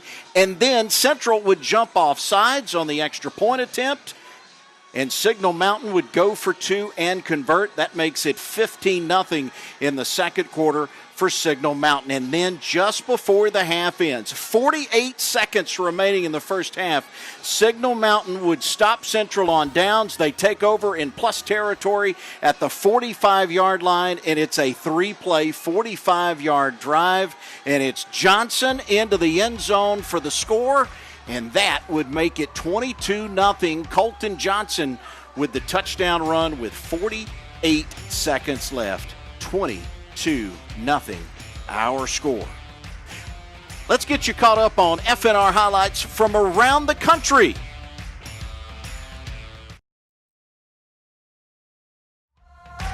The best Thursday night lights and Friday night rivals highlights from across the country. He steps up, wants to go for it all up the right side and pulled down at the 20. Inside the 20 again is Katori Marion. Powerlifter guy. A lot of their offense, and one block kick deserves another, right? Still loose. Alamo Heights has it, but still not out of bounds. We can get a couple of points here. Another pitch, and they've got room. Miracle on the Mississippi. You gotta be kidding. It's Max Bacon. Takes for himself now towards the left sideline, still on his feet, still up. Deep tech, closing. Jared Curtis as Nashville Christian. Steps it. Now just gonna heave it up, look into the far corner, tipped up in the air, caught by J.J. Bush. Touchdown, Bobcats and Theodore. This young man coming out to the field right now is Jackson Maynard. He is suffering from Duchenne's syndrome. His family has established the Little Hercules Foundation, which is something that helps the young man and raises awareness for what he is battling all across the country. A lot of points will be scored during the season in games, but none bigger than that one right there. Touchdown, Jackson Maynard.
Ready to get the second half underway. Before we do, though, let's tell you about next week. We take a little look ahead to the battle for Catoosa County next week as Heritage host Ringgold. We'll be there. We'll have all the action for you here on the CW Chattanooga starting at 7. You can also stream the game on ChattanoogaCW.com. You can also find us on YouTube. That'll be a fun one. Nice. Oh, yeah. I mean, this is a game that we finally get on television, and it is just amazing the support that both of those schools get. Both schools are very good with some great playmakers.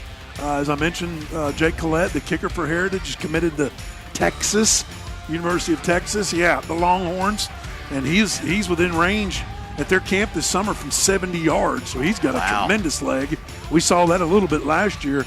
But they've got just both teams have just an incredible amount of athletes.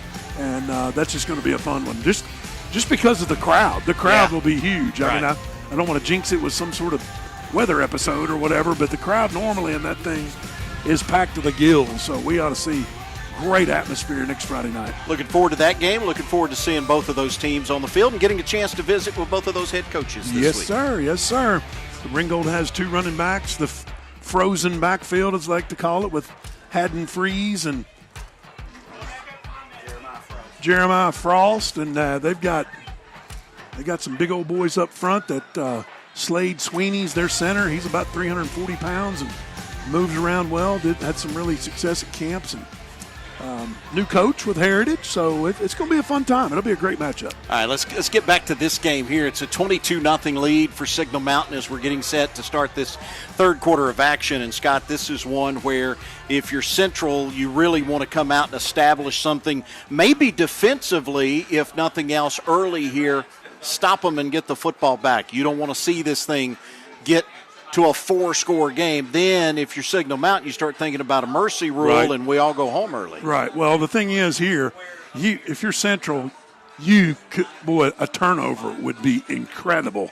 Signal Mountain's going to get the football, as we mentioned a couple times here, to start the second half. But if you're Central, again, somehow force a turnover or just get one gifted to you and then take advantage of that, then you're going to feel like the momentum switched to your side. You're back in the game, and let's go in the second half. But they're going to have to do something in this first Signal Mountain possession, Central defensively, to make a statement, make something, make a break that the team can kind of rally around and play better in the second half.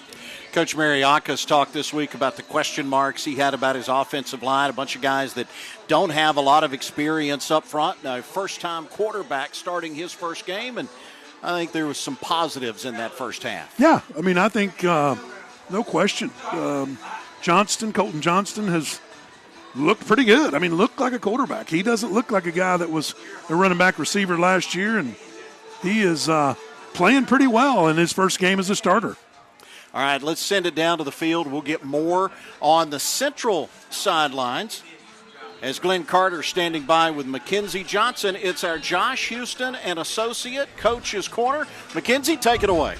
Coach, you're down 3 scores. You're definitely not out of the game yet, but what do you need to improve on coming into the second half? Well, right now it's just hard for us to stop that wing T right now. Everybody says 3 yards in a cloud of dust, and he's getting 4 or 5 in a cloud of dust right now. And that's putting us behind on defense, obviously. On the offensive side of the ball, we're not making our blocks on where we're supposed to go. And when we don't execute the blocks, we're not going to have anywhere to run it. And that's what I told them. The attrition rate is starting to get to us right now. First game of the year, I've got 2 starters out right now with injuries, and they're big players for us. So now we're throwing in some guys with less experience. So it's going to be an uphill battle for sure, going all the way. You mentioned those 2 players that just went out. How are you going to improvise out there? Well, what we tell them every day is, hey, you're one play away from playing. So in practice, you better be paying attention. You better know what the rules are and what your responsibilities are. So hopefully they've been paying attention, because we're about to get some young guys in. We don't have the 13 seniors we had last year. We don't have the Ronye Watson, who was good for 102 touchdowns in a career. So we're going to have to play 11-man football and not just 1 man. Thank you, Coach. Thanks. That's Mackenzie Johnson on the field with the head coach of the Central Purple Pounders in Glenn Carter. And he mentioned Nakaris Cheaton, who's number 1, who was one guy, and he had his cleat off and his sock off, and it looked like it was that ankle that Mackenzie reported back up here earlier in the game. So that's not good. He's your guy. I mean, that is your guy. So as Coach Carter just told you, you have to have some young players step up and make some plays and try to make a difference tonight. And what was already a young team coming into tonight, and now you're down 2 starters. And remember, they had a one young man that went down prior to the start of the season in Tevin Jackson, whom they were expecting to have a nice year and be a contributor, and he gets hurt. And that was a huge loss. So, yeah, the luck does not – good luck does not continue here into this game, but the bad luck does, and that's unfortunate. So we're ready for our Aspire Dermatology kickoff as we'll get this third quarter underway from Chattanooga Central. A special Thursday night edition of Friday Night Rivals. Dr. Pepper Friday Night Rivals presented by CHI Memorial. Chris Goforth, Scott McMahon, Mackenzie Johnson with you. The first of 10 this season. And we got a great schedule. Kicking off for Central, it's Daniel Elvey. And Elvey, the soccer player, shoots this one back to the 10-yard line. On the return, out to the 30-yard line. Gets up to about the 31. It was Jake Williams.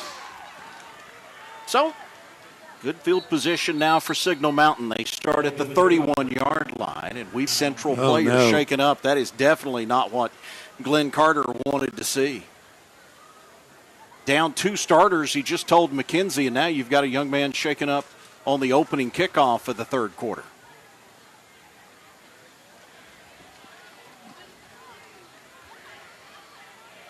Signal Mountain set to get the ball with a 22-0 lead. They scored once in the first quarter. It was 7-0 at the end of the first after a J.B. Zimmerman 5-yard touchdown run. They added 2 scores in the second. That final score came with just 48 seconds left when Colton Johnson kept it for 16 yards.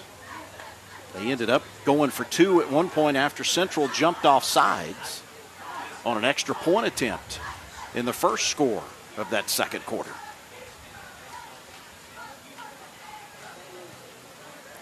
Just 8 seconds gone here in the third. And as you said, not what Coach Carter and the entire team wanted to see here. 8 seconds in. Medical staff taking a look at him. He's kind of pounding his fist on the ground, so frustration setting in. Central won 4 straight to end the regular season, won their first round playoff game before losing in the second round to Sequatchie County. As for Central, it was Aiden Austin, the sophomore, that was shaken up, and he'll come walking off. Maybe the feather in the cap last year for Central was that defeat of Tyner. They won last year 26-23, first time they had beaten the Rams since 2014. And that's a huge feat. So I don't blame them for having that as their feather in the cap. Big, big win for them last year. One of those little underrated rivalries maybe in our area. Johnson with the handoff, and it's Walker out across the 35 and up to the 36. Walker with some nice hole. Amarian Jenkins, defensive tackle on the stop there, but Walker picks up about 3, maybe 4.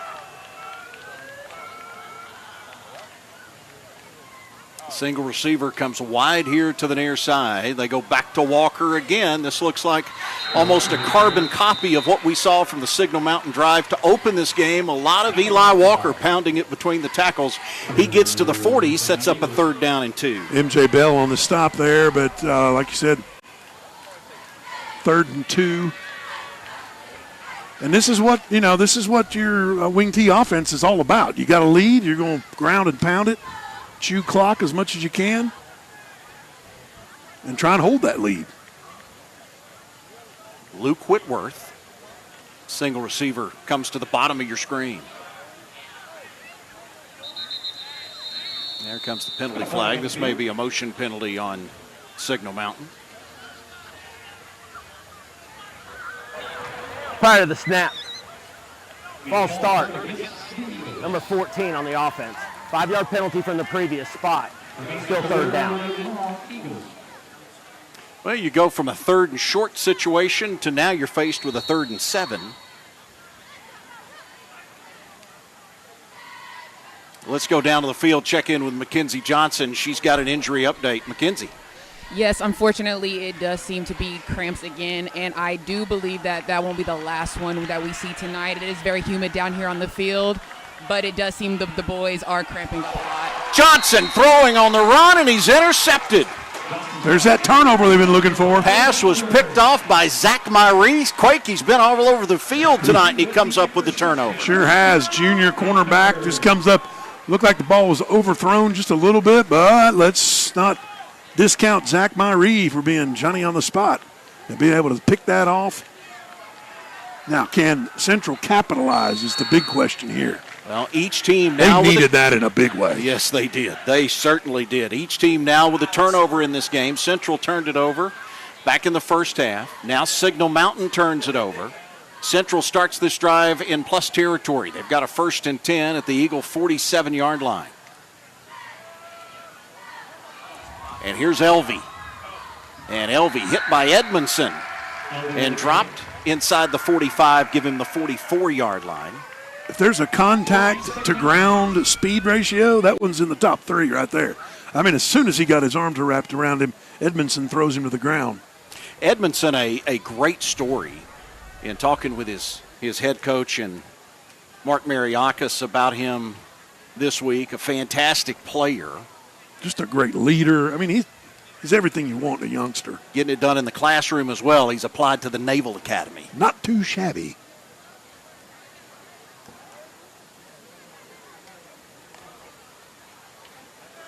Varnell will keep it to the near side. Inside the 40, gets to the 35 and ridden out of bounds. Chasing him out, Bo Cooper. Cooper pushed him out of bounds. But not until he picks up some nice yardage. As you mentioned, Lyndon Varnell made a nice read on that. It looked like the running back thought he was going to get the ball, and Varnell just looked up, saw that there wasn't many defenders on the right side, and decided to keep it himself and take off. I think you're seeing some positives tonight from Landon Varnell, a guy that's still learning the position, making his first varsity start at quarterback, but good athlete, catcher, and shortstop on the Central baseball team. And I think there's some positive things we've seen from him. 1st down and 10 from the Eagle 34-yard line.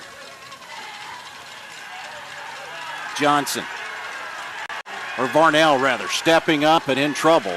Hold on to that football. You know, that's about learning the game. At some point in time, Scott, he throws that away rather than take that loss. Right. That's Bo Cooper and Julian Hammondtree, both all over him. He did have plenty of time, but like you're saying, you better make a decision quickly. Either throw it or tuck it and run. Don't hold it out like a loaf of bread. They'll come get it.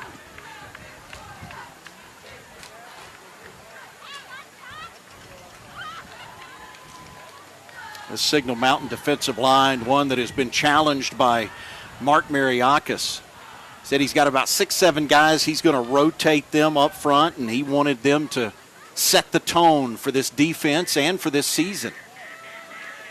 Varnell, handoff to the left side, caught in the backfield and spun down back at the 40-yard line.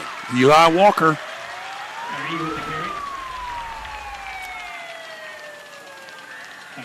Jaden Curry on the carry.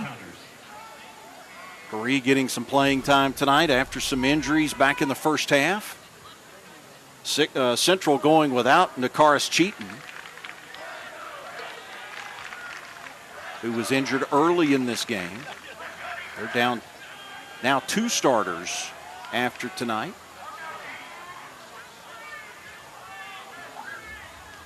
Third down and long, 3rd down and 16. Ball back at the Signal Mountain 40. Central trying to capitalize after the Signal Mountain turnover. Varnell on the rollout. Drops it off, broken up. Could have been picked off. It was Colton Johnson there to knock it away. Well, he was, and now Landon Varnell lucky that he didn't pick it off right there because he had Johnson had some momentum heading the opposite way. It's 4th down for Central, and out comes the punt team. And we've got a Central player that's down. That's Amarian Jenkins. Looks like they'll try to stretch Jenkins out. Well, Scott, we've talked about it before. That is when you get the you get guys playing both ways. This is what happens. Yeah, a lot of cramping. Breaking the action, we'll step aside as well. It's 22-0, Signal Mountain leading Central. Dr. Pepper, Friday Night Rivals, presented by CHI Memorial.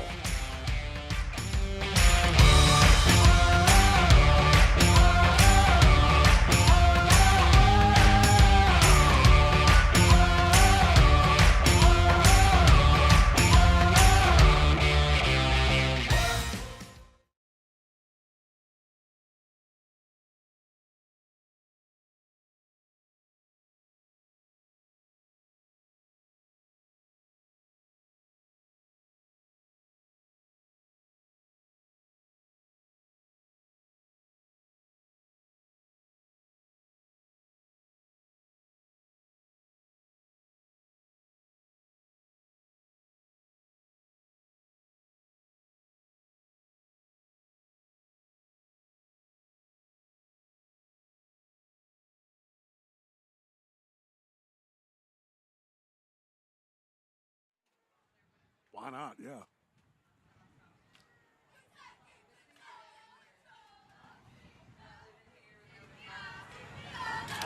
It's a season opener of Dr. Pepper Friday Night Rivals presented by CHI Memorial. We open up on a Thursday night at Chattanooga Central for the Purple Pounders and the Signal Mountain Eagles. Stick around during the 4th quarter of tonight's game. We'll be highlighting the school bus stop of the game presented by NHTSA. The law in every state requires drivers to always stop for a school bus when the stop arm is out and the red lights are flashing, paid for by NHTSA. 4th down. Central to kick it away, and it's shanked. Rolls out of bounds at the 30, so that's where Signal Mountain will take over. 1st down and 10. Eagles will start at their own 30-yard line with 7.5 to go in this 3rd quarter and a 22-0 lead. Landon Varnell tries to punt it, but it goes off the side of his foot, shanked, and straight out of bounds. About a 15-yard punt. And Signal Mountain happy to take advantage of that. Like you said, starting at their own 30.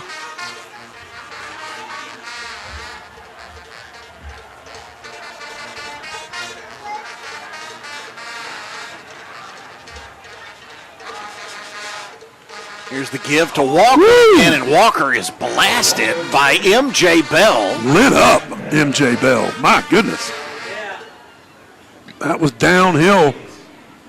Well, Scott, you talked earlier about the motor, and he was he had it. He had fifth gear right there. Those RPMs were going. Woo. Man, talk about explosiveness to the ball carrier. That hurt me up here. Yeah, my shoulder's sore already. And as I mentioned about Bell, just a junior. Cooper looks for a hole, cuts it back up inside, and Cooper gets wrestled down at around the 37. This will bring up a 3rd down and 3.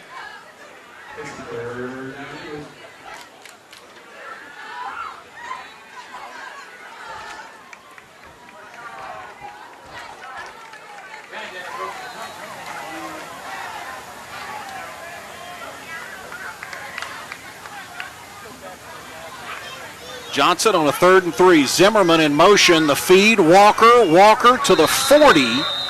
Is it enough to the 1st down? He's going to be short. Maybe less than a yard. Yeah, because he marks it at the 39. Yeah, nice job by the Central defense to get the stop. So it's 4th down for Signal Mountain at their own 39-yard line. With a 22-0 lead, defense has been playing well.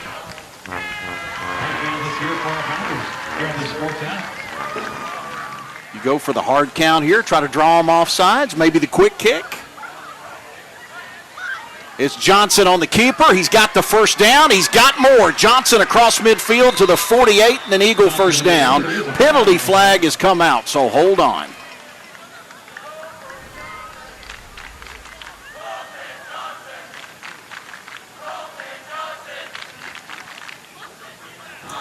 Personal foul. Face mask. Number 2 on the defense. 15-yard penalty from the end of the first. So tack on another 15 after that run. And Signal Mountain converts on a 4th down. And the ball moves down to the 34-yard line. And that's the thing about it is they converted without the penalty. You're just throwing them 15 yards on top of that.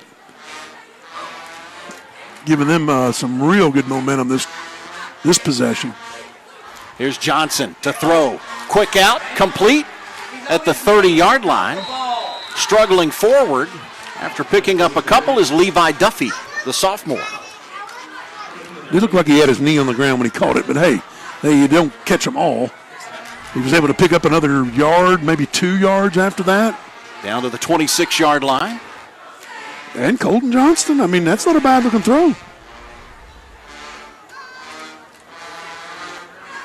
No, and you kind of think that's going to be the game for him this year is make use of that short, quick passing game. Yep. And run this wing tee. We've seen him be a capable runner. Here he is to throw again. Big Tripped pressure. up and goes down. Had pressure on him almost immediately by Landon Smith. Smith's a freshman, too, and he's got the size. He's going to be something in the future. But just made that one-handed grab on the back of his jersey, was strong enough to pull him down. Nice play by Landon Smith. Smith, another one of those guys that passes the eyeball test, doesn't he? He does. He does. Good-looking player. He's actually in for M.J. Bell, where they moved Bell back to a linebacker position and brought him in as the left defensive end. On a 3rd and 7, Johnson back under center. And we'll have a motion penalty against Signal. We'll have a 3rd and 12, looks like.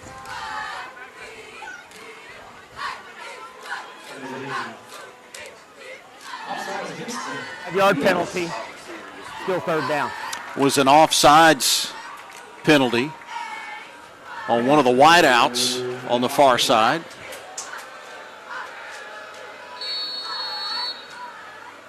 Ball will move back to the 36-yard line.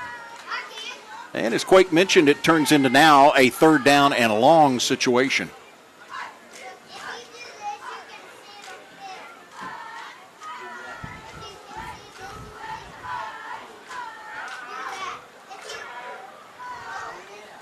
There's the toss to Cooper, looking for the corner, makes the cut back. And Cooper gets inside the 30 to about the 26. And if you talk about football IQ and a guy who's played a ton of snaps, watch how he absolutely waits on that block to come take the outside tackler.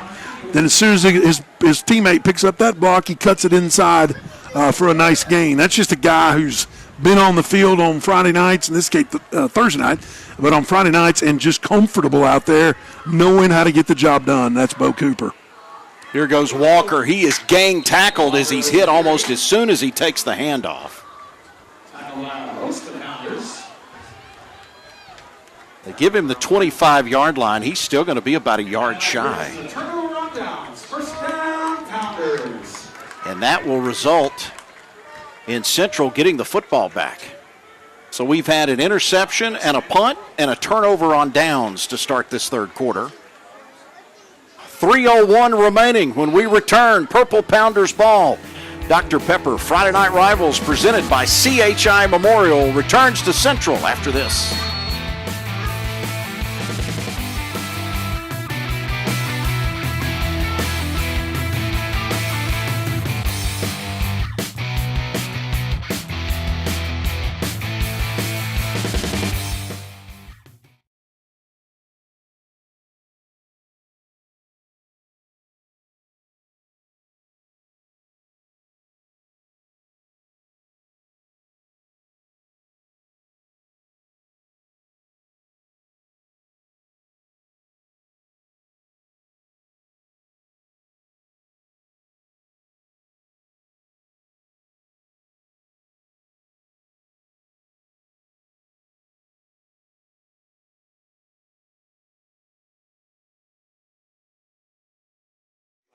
as far as being.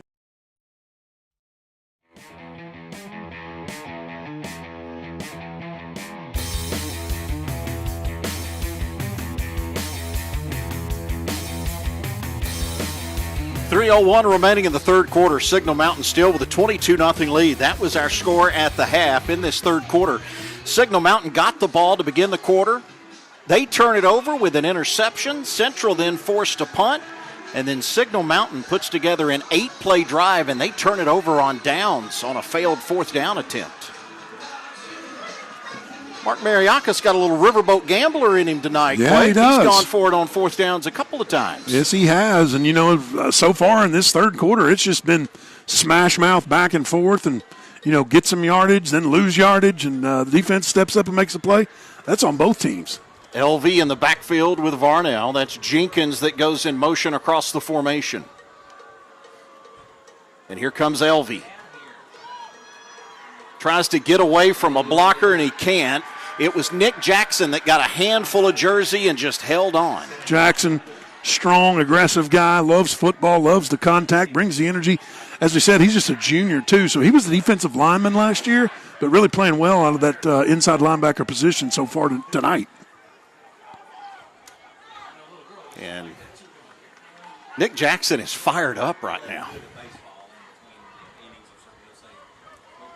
He is pacing back and forth, or has been pacing back and forth behind the defensive line. He is, you're right.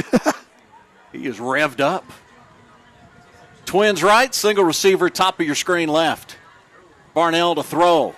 The near side screen is complete to Crawford, his favorite target tonight, and Crawford gets to about the 31. About 3rd down and 5 now for Central.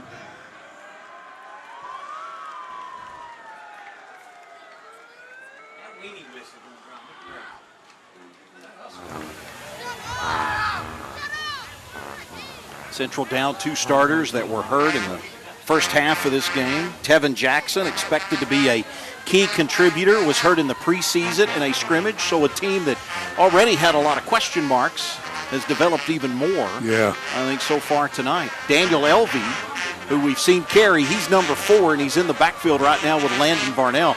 This is his first time ever playing football. He's been a soccer player. And here goes Elvey, right into the teeth of that Eagles defense, and he's dropped. They've got nothing. Wow. Tanks Reason was there. Nick Jackson was there. Who else did we see? There was a host. Brady McKenzie, I think, was in on that.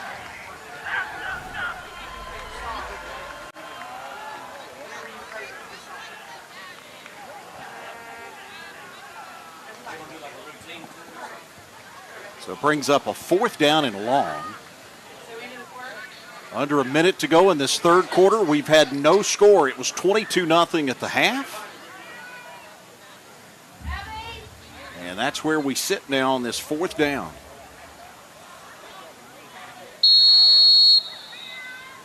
And it looks like we're going to get a timeout asked for by Central. So Central takes their first timeout. They stop the clock with 28 remaining on what is a 4th down and 7. For the Purple Pounders, this offense trying to replace Ronye Watson, who put together a stellar prep career for the Purple Pounders, 8,600 all-purpose yards. That's stupid. Scored 102 touchdowns in his career, and last year alone, he had over 1,000 yards rushing and over 1,000 yards receiving. Insane. Who does that in high school? Ronye Watson. He's like one of the few rare that can pull that off. He was so athletic. It was crazy. Great hands, great vision as far as running the football. And I said, ended up at the University of Cumberland's. I think his brother plays there, so they wanted to play together. And that's the funny thing about it. People say, well, if he was so good, why wasn't he, Southern Conference level or SEC or whatever? He might be. Yeah. You go to Cumberland's to play with your brother for 1 year, you hit that transfer portal, and who knows? In this game today, Scott, it's not about where you start. That's right. Because the opportunities, you prove yourself, you're going to get opportunities. Well, you probably heard this week when Joey Aguilar, who was named Tennessee's starting quarterback, talked about when he was in JUCO and COVID shut the season down, he started thinking about going to fireman school. I mean, so he could have quit football, going to been a fireman, which is very admirable, obviously. Or who knew he was going to end up the starting quarterback for Tennessee in the SEC. Direct snap back to LV and the quick kick. He'll get the benefit of a nice roll inside the 40, down at the 37-yard line.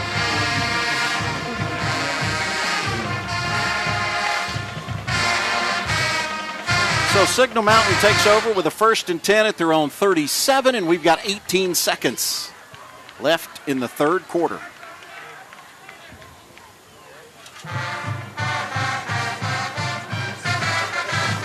Scott, we kind of felt towards the end of that first half maybe Signal Mountain sort of asserting themselves a little bit offensively, and just more confident.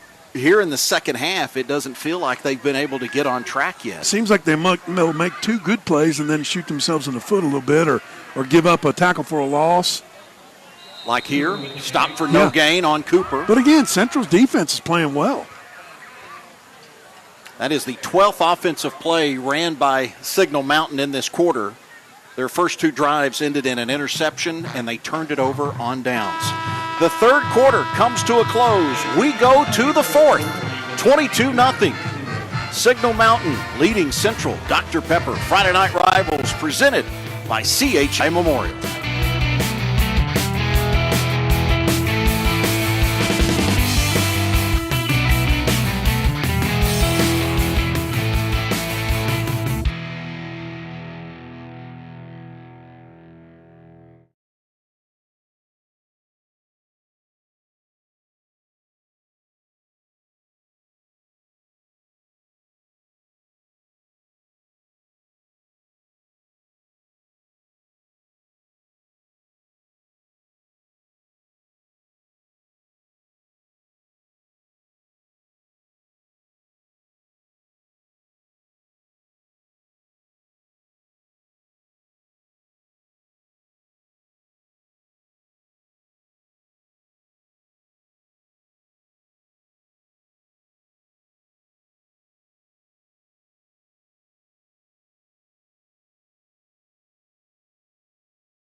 We get the fourth quarter underway from Chattanooga Central, where the Purple Pounders host the Signal Mountain Eagles on a special Thursday night edition of Dr. Pepper Friday Night Rivals presented by CHI Memorial. Signal Mountain with a 22-0 lead as we roll into this final quarter, and a gain up to the 41-yard line for Signal Mountain. Force a third down. Zach Myrie and a couple other of his Pounder teammates were all over that one. Played a scoreless third quarter. Each team had the ball twice. Signal Mountain with an interception, and then they turn it over on downs. Chattanooga Central punted twice. Johnson up under center. Here goes Cooper to the far side. He gets to the 45. He'll roll forward. Forward progress may give him the first down. Looked like it did. Give him the first down. Ball goes to the 48-yard line.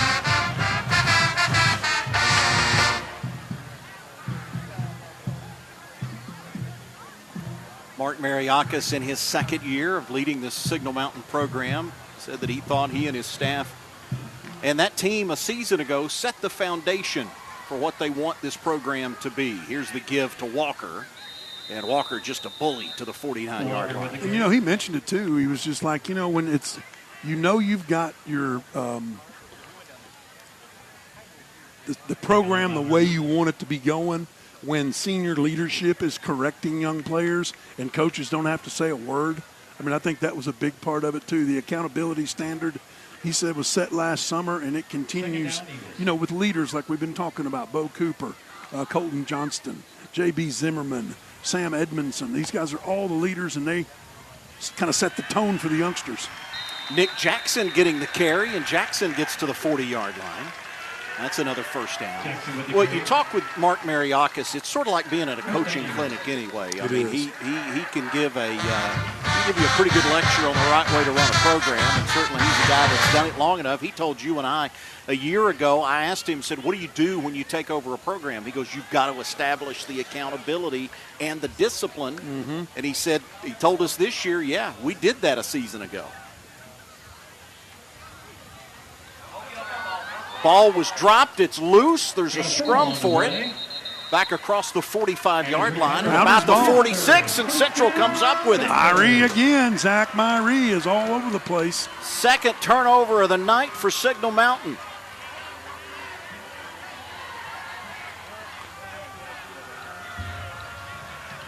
And once again, it's Zach Myrie around the football, where he has seemingly been all night. Well, now, look, they give it back to you again. At some point in time, you got to take advantage of it. Oh, that's 100% true. 100%. So when will you? At least, get back in this thing, but even more importantly, show something to grow on for the rest of the season. It's so early. Signal Mountain with a 22-0 lead. They've turned it over twice. Central taking over at their own 46-yard line. And Varnell loading up and throwing deep. And it is intercepted. Back the opposite way.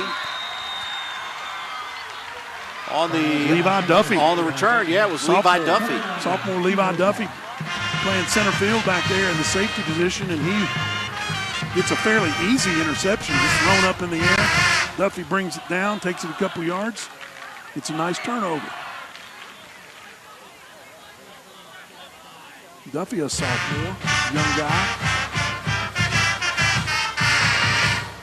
So Signal Mountain will take back over, starting at their own 43-yard line. So there's two turnovers now for each side in a 22-0 game with 9:28 to go. Cooper finds some room, struggles out to around the 46, 47, 47.5-yard line, call it. Second down, Eagles.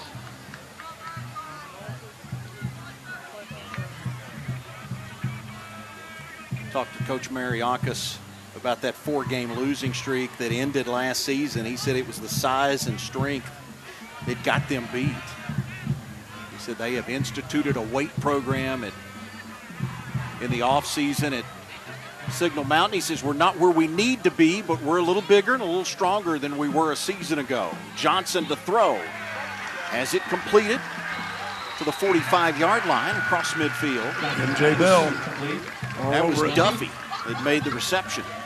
Gets the interception on defense, comes up with a reception for a first down on offense. Nice play.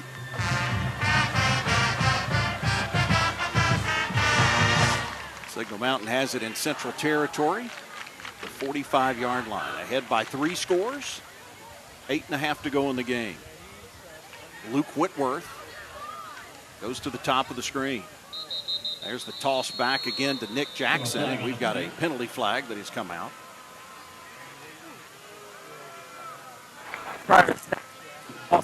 Ball start against the Eagles. Offense, 5 yards penalty for the previous. That was a false start against Signal Mountain. But back them up. One of the question marks for Central defensively coming into tonight was that secondary where they've been searching for that second cornerback. It was a battle between Harry White and William Medley for who was going to win that job.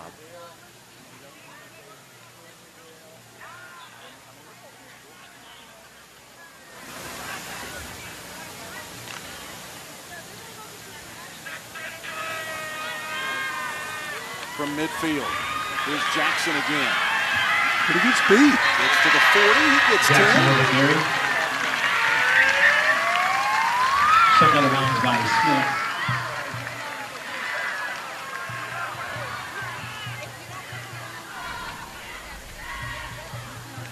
Smith. Sets up now a second down and 5 at the 40. Second down, Eagles.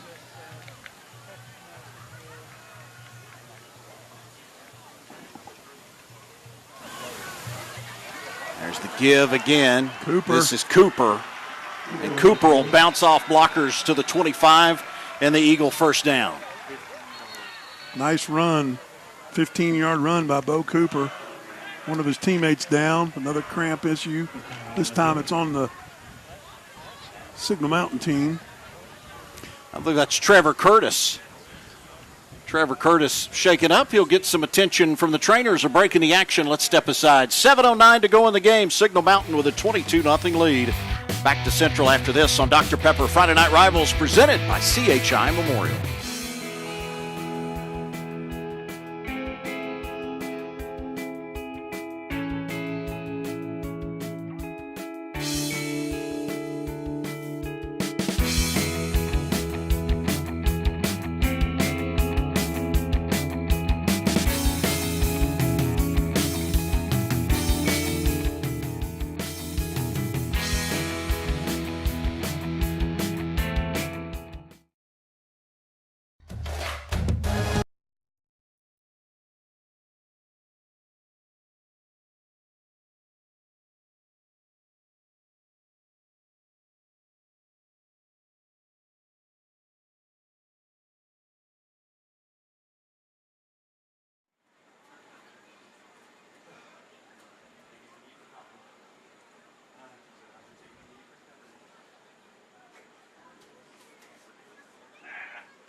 This is the school bus stop of the game, presented by NHTSA. Always remember to stop when the school bus arm is out.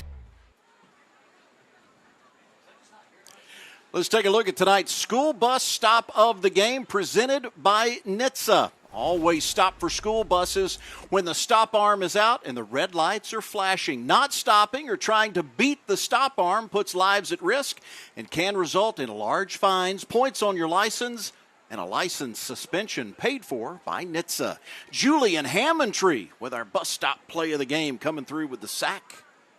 That central defensive line set the tone early in this one.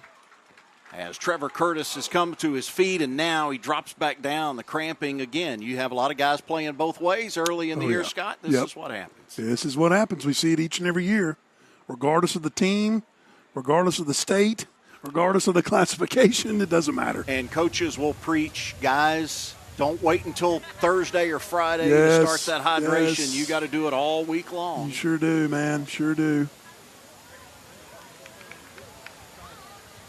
There's Curtis back up to his feet. And that's the weirdest thing about having cramps. You have to put weight on it to stretch it, right? But you have no confidence in your brain to put weight on it. You know, it's like, it's going to do it again. Oh, my gosh. You know, oh, those are the worst, man. Woo. Signal Mountain started this drive after intercepting a central pass. They started at their own 43. Fifth play of the drive coming up here with 7 minutes to go. The Purple Pounder 25-yard line.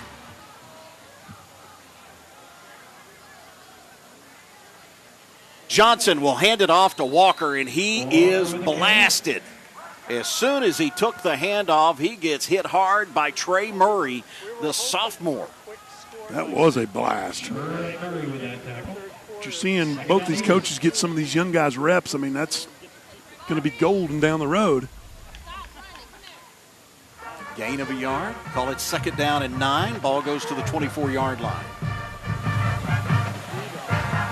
Out of the wing tee. Cooper tries to bounce it outside, slips away from one tackle.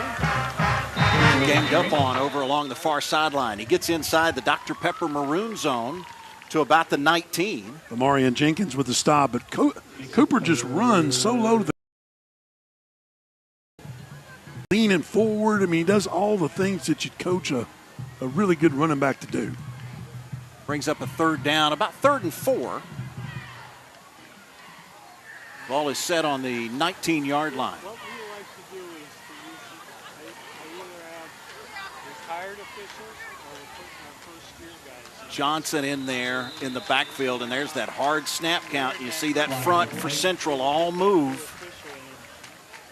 Plus, everybody's getting a little tired and the humidity getting to them. Defense. 5-yard penalty from the previous spot. Results in a first down. Well, that's all Signal Mountain needed. Football moves deeper into the Dr. Pepper red zone. Now it goes to the 14-yard line and a 1st and 10.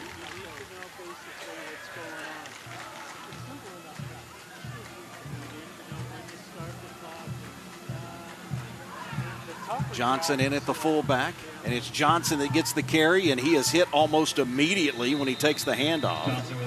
I believe that was M.J. Bell who was leading the charge defensively. 8th play of this drive coming up for Signal Mountain, and we've rolled under 5.5 to go, and there is no urgency on the part of this Eagles offense. They are more than willing to milk this clock down.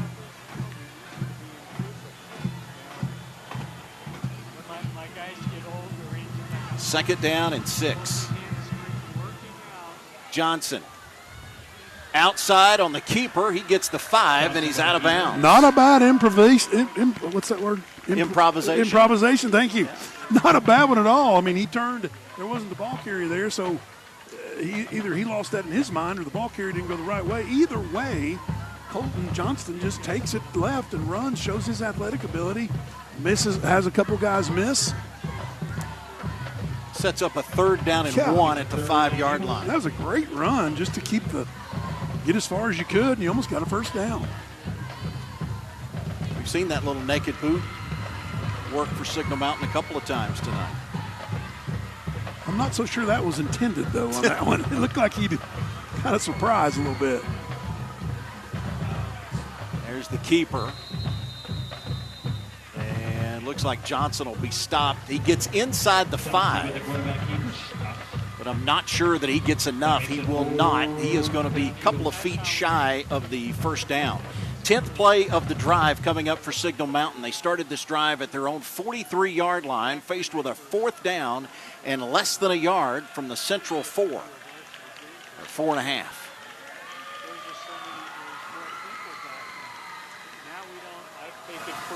Nick Jackson. And there's the snap back to Jackson, left side, and he will stroll into the end zone for the Food City touchdown, but a penalty flag, so hang on.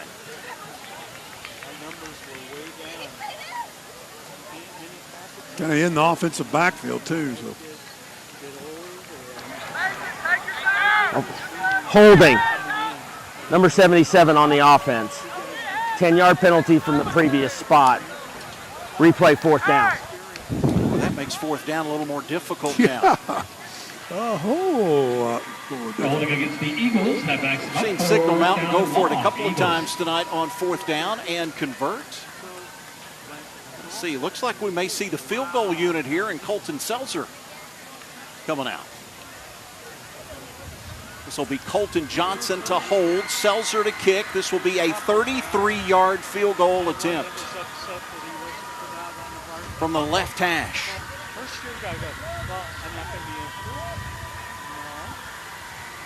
The spot, the kick, it's long enough, and it is no good. He missed it to the right. Wide right. And our score remains 22-0. First down, Pounders. Break in the action. We'll step aside. We'll come back with the final 3 minutes and 51 seconds when we return to Central. Dr. Pepper Friday Night Rivals presented by CHI Memorial.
Signal Mountain with a 22-0 lead over Central. It's time for tonight's player of the game. It's brought to you by Dr. Pepper.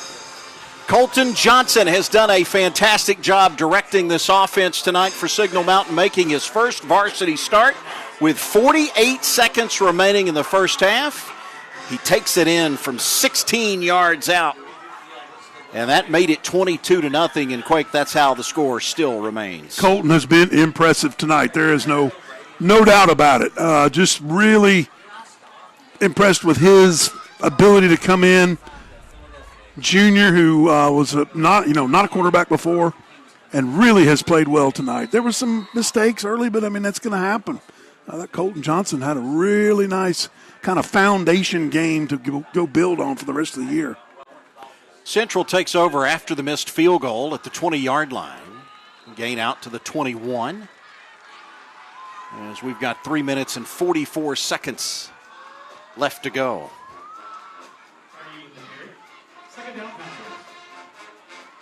It's Jaden Caree getting the carry. We've seen a lot of him tonight. Nakaris Cheaton, who we thought coming into this, and his head coach told us would be the best player on the offense for Central, he went down with an injury. Pounders have lost 2 starters in this game tonight.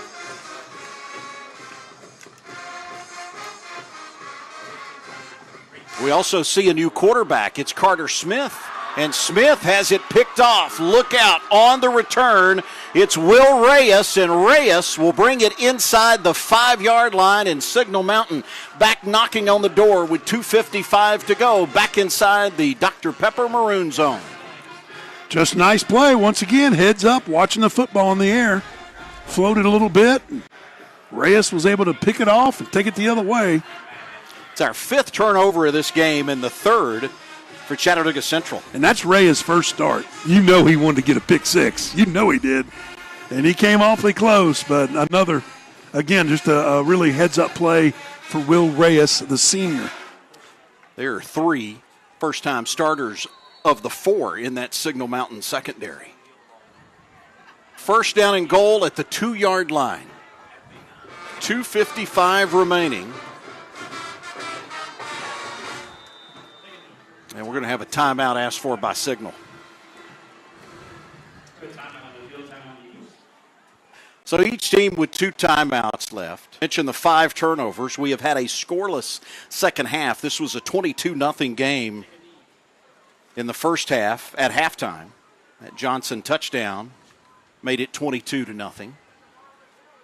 As always, we want to take this opportunity and say a special thank you to our sponsors, the fine folks that make these live and local games possible. Dr. Pepper, Scott's Furniture, Big Woody's Tree Service, CHI Memorial, Food City, HEP Cooling, and the Tennessee Army National Guard.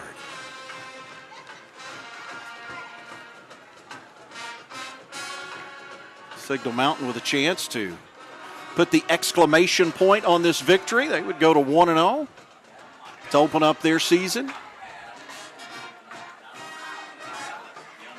And we talked earlier about the start of the season for Central. They get Sequatchie County next week, followed by Soddy Daisy and East Hamilton. So it is no picnic. No. And both teams' region, the region play is back loaded towards the second half of the season. So you got to make those non-region games. And as you mentioned, that's a rough 3 teams to have to go up against. Following the interception, Signal Mountain has it with a first down and goal from the 2.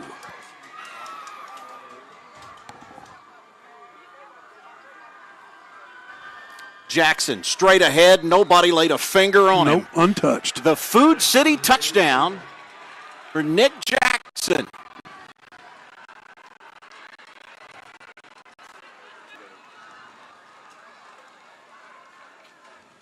It comes with 2:51 remaining.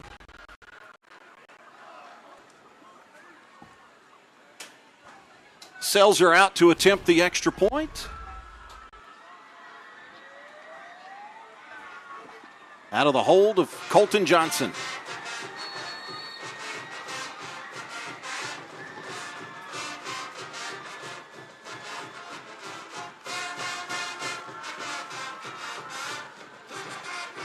And the extra point is up, and it is good. And it is 29-0. Signal Mountain with the lead. We've had 5 turnovers combined in this game, Scott, and that is the first one that a team has capitalized on. Wow, that's rare, yeah. Signal Mountain's able to do it. Once again, that pick by Reyes really set him up well inside the 2, and they get it done.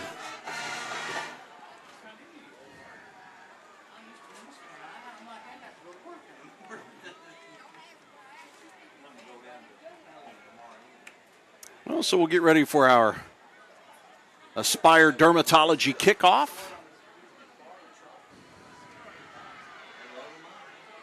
And the final 2:51 of play.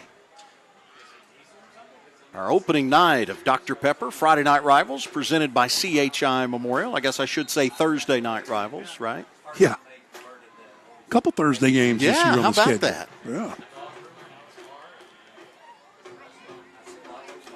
Don't know what to do with myself with a Friday night off in September. Right? You'll find something. I'm sure I will. I'm sure I will. By the way, happy birthday to you on Wednesday. And happy birthday to you on Wednesday as well. Are we the only play-by-play team in America that has a birthday share on the a same birthday? day? Yeah. Will we show up tonight? You think anybody brought a cake? No, no cake. Cupcakes? No cake. No? No cake. Huh. But, I mean, you're so much older than me. Wow. Wow. That one I started last week. That one I had in the holster. What was it like being at Woodstock? Oh, there we go. Tell me about that. Okay, I'm 5 years older than Chris, but we were born on the same day. I'll go ahead and fess up. So it's me, it's you. Remember Craig Nettles played Yep. third base for the Yankees? Oh, yeah. Craig Nettles is an August 20th baby. Yeah. What about Robert Plant? Robert Plant We'll from take Led him. Zeppelin. That's right. We'll claim him. Al Roker, Fred Durst. Al Roker's August 20th as Yeah. well. Connie Chung. We're not claiming Fred Durst. Okay, no Fred Sorry, Durst. No okay. Fred Durst. We can't do They that. got Demi Lovato, too, from Youngsters. Can't do Fred Durst, man. We're good. We do Robert Plant. We don't do Fred Durst. All right, that's fair enough. We can't. I just can't go for that. So after the mark-off of the penalty, ball comes to the 35. Hey, look, it's 29-0, all right? Ball comes out exactly to the 35-yard line, 2:51 to go in the game. That's a low snap, and here's the give to LV, and LV caught behind the line of scrimmage and dropped. Nice play by Brady McKenzie, the freshman from Signal Mountain. Yeah, he's made some pretty good plays here in the second half. McKenzie's got a big future. He's tall, lanky guy. He gets in the weight room a little bit. He'll turn from a freshman into a pretty substantial junior and senior pretty quickly.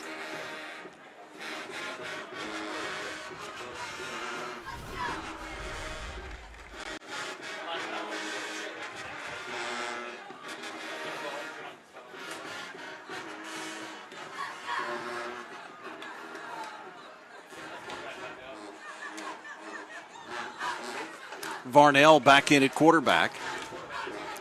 And there's the toss back to LV, going to the far side this time. Slips through a couple of arm tackles out across the 35. About the 37, 38-yard line on the run.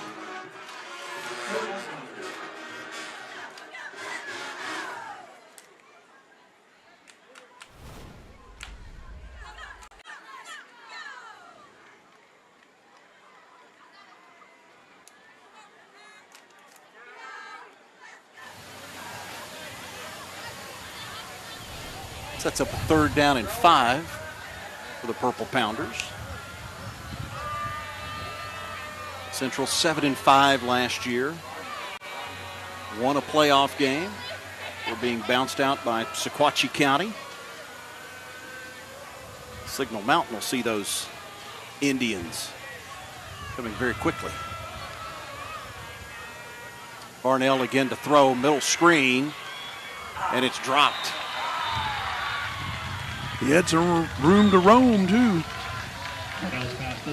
Jenkins just couldn't find the handle on that one. Little slow play to developing. I'm not sure his back turned around in time to face his quarterback for the ball. Under a minute to go, incomplete pass. Clock will stop on a 4th and 5. That pressure got right in Varnell's face quickly.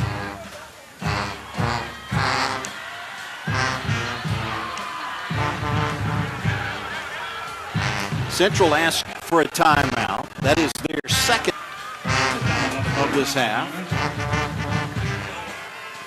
And it comes with 59 seconds remaining. I want to invite you to stick around following our game tonight. You can catch 2 full hours of Police 24/7. That's coming up as soon as we wrap it up here from Chattanooga Central. Of course, we've still got our post-game festivities to get to, including our scoring summary. Mackenzie Johnson will be with our winning coach. We'll do all of that as we get ready to head to week 2 and back on a Friday night next week. Down in the big old fuzzy peach state. Can't wait for that one. Heritage hosting Ringgold. Woo!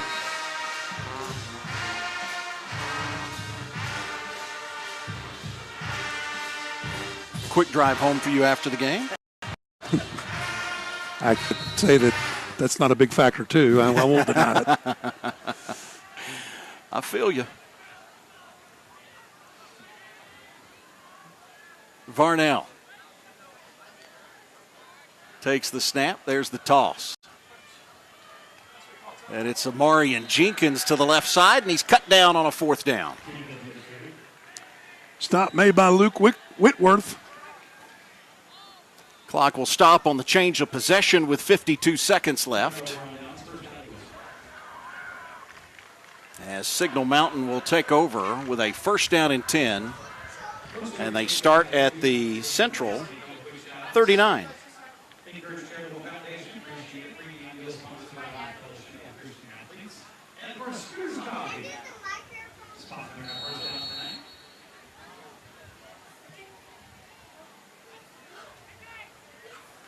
Eagles ready to move to 1-0 on the season. Central will fall to 0-1. As we talked about with both head coaches this week, and Scott, you mentioned it a moment ago, region play comes up later in the season. For Central, you're only in a 4-team region. You're going to the playoffs. Right. It's just a matter of where. Yeah, what seeding. Yeah, you would much rather host than go on the road. So that stretch of games at the end of the season is going to be pivotal for Central. And as we talked about with Glenn Carter, you got a little bit of time to figure this thing out. Right, and they've got athletes. We've seen that. Just the execution part of it without making mistakes is really what, if they can clean that up, they'll be fine. And we'll see the knee and the clock will roll. Colton Seltzer in at quarterback, takes the snap. You're going to need to snap it one more time. Seltzer back to the knee, and that should do it. 29-0. That is our score. Signal Mountain with a shutout tonight.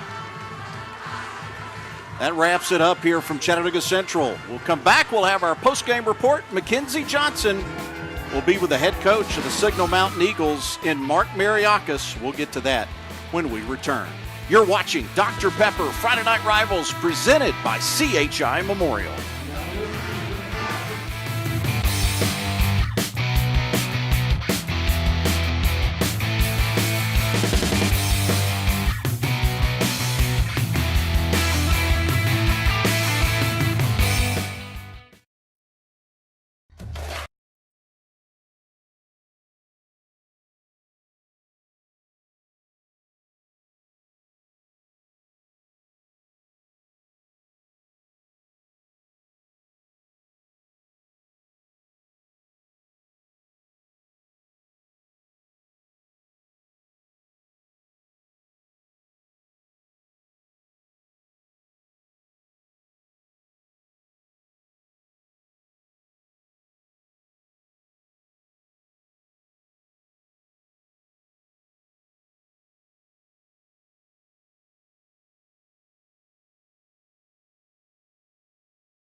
Dr. Pepper Friday Night Rivals presented by CHI Memorial. Signal Mountain with a 29-0 win tonight. That is a pretty comfortable victory. Maybe not as comfortable, Scott, as a new recliner from Scott's Furniture as they bring you the scoring summary. You see most of our scoring happened in the first half. 22-0 our score at the half. And after that, it was Signal Mountain with one score in the fourth quarter. It came with 2:51 to play in the game, and that is how we ended up with our final of 29-0. Signal Mountain with the win. We're just waiting for Mackenzie Johnson to get the head coach of the winning team as Coach Mariakis is addressing his team down on the field right now after this win. They go to 1-0 on the year. So here we go. Let's send it down to the field, and Mackenzie Johnson with the winning head coach, and a happy bunch of Eagles, Mackenzie.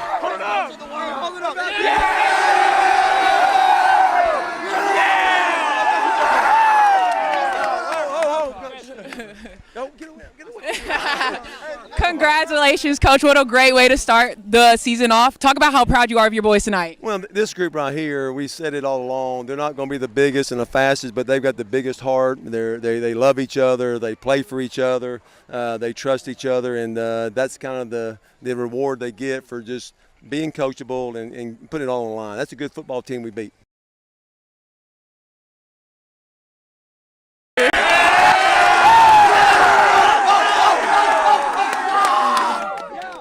Talk about how proud you are of your defense. Yeah, we challenged them to make sure they contain their speed, don't get behind them, don't give up any home run balls, and just to get after it. And so we had guys on the backside, recovering fumbles. That's just effort and heart, but it doesn't surprise us at the effort these guys are gave tonight because we see it every day at practice. So proud of them, and it's just one game. We got 9 more.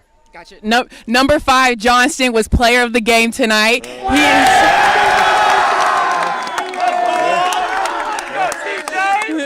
You got multiple people that play both sides of the ball. How is it as a coach to be able to trust those players to play on both sides? Well, we do. We're right now we're playing too many on both sides, but our backups went in and did a great job, and we're trying to just get some depth because we know if we're going to go a long time and a long, deep run into the playoffs, we can't have 7 or 8 guys going both ways. So we will get there, and we got some good experience for a lot of guys today. One last thing, I also noticed you guys travel very well. Your student section was loud tonight. How does it feel to have those people behind you? It's the best student body in Chattanooga, no doubt about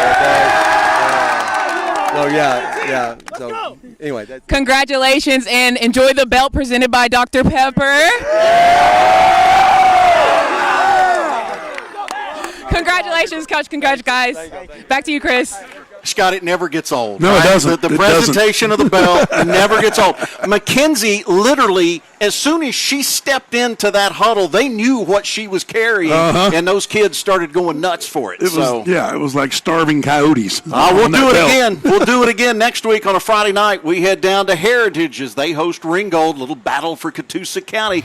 You can catch all the action here on the CW Chattanooga. We started off at 7 o'clock Eastern. You can also stream the game, ChattanoogaCW.com. You can find us on YouTube. Quake, some final thoughts? Man, I just thought Signal Mountain looked good at, when they executed their offense, and they'll clean up a little bit of mistakes here and there, but they just really kind of came together as a team. I thought, especially, after the first couple possessions, and really looked good in the first half, and then defensively, kind of was able to stop whatever Central was trying to do. But again, get some guys healthy. Central can clean some things up. They're going to be okay in their region going on moving forward this year, I believe. 29-0, our final scores. Signal Mountain defeats Central. Game 1 in the books. We'll see you next week. Week 2 of the high school football season, we head to Catoosa County for Heritage and Ringgold. Dr. Pepper Friday Night Rivals, presented by CHI Memorial. For Scott McMahon, Mackenzie Johnson, and our entire crew, I'm Chris Goforth saying so long and good night.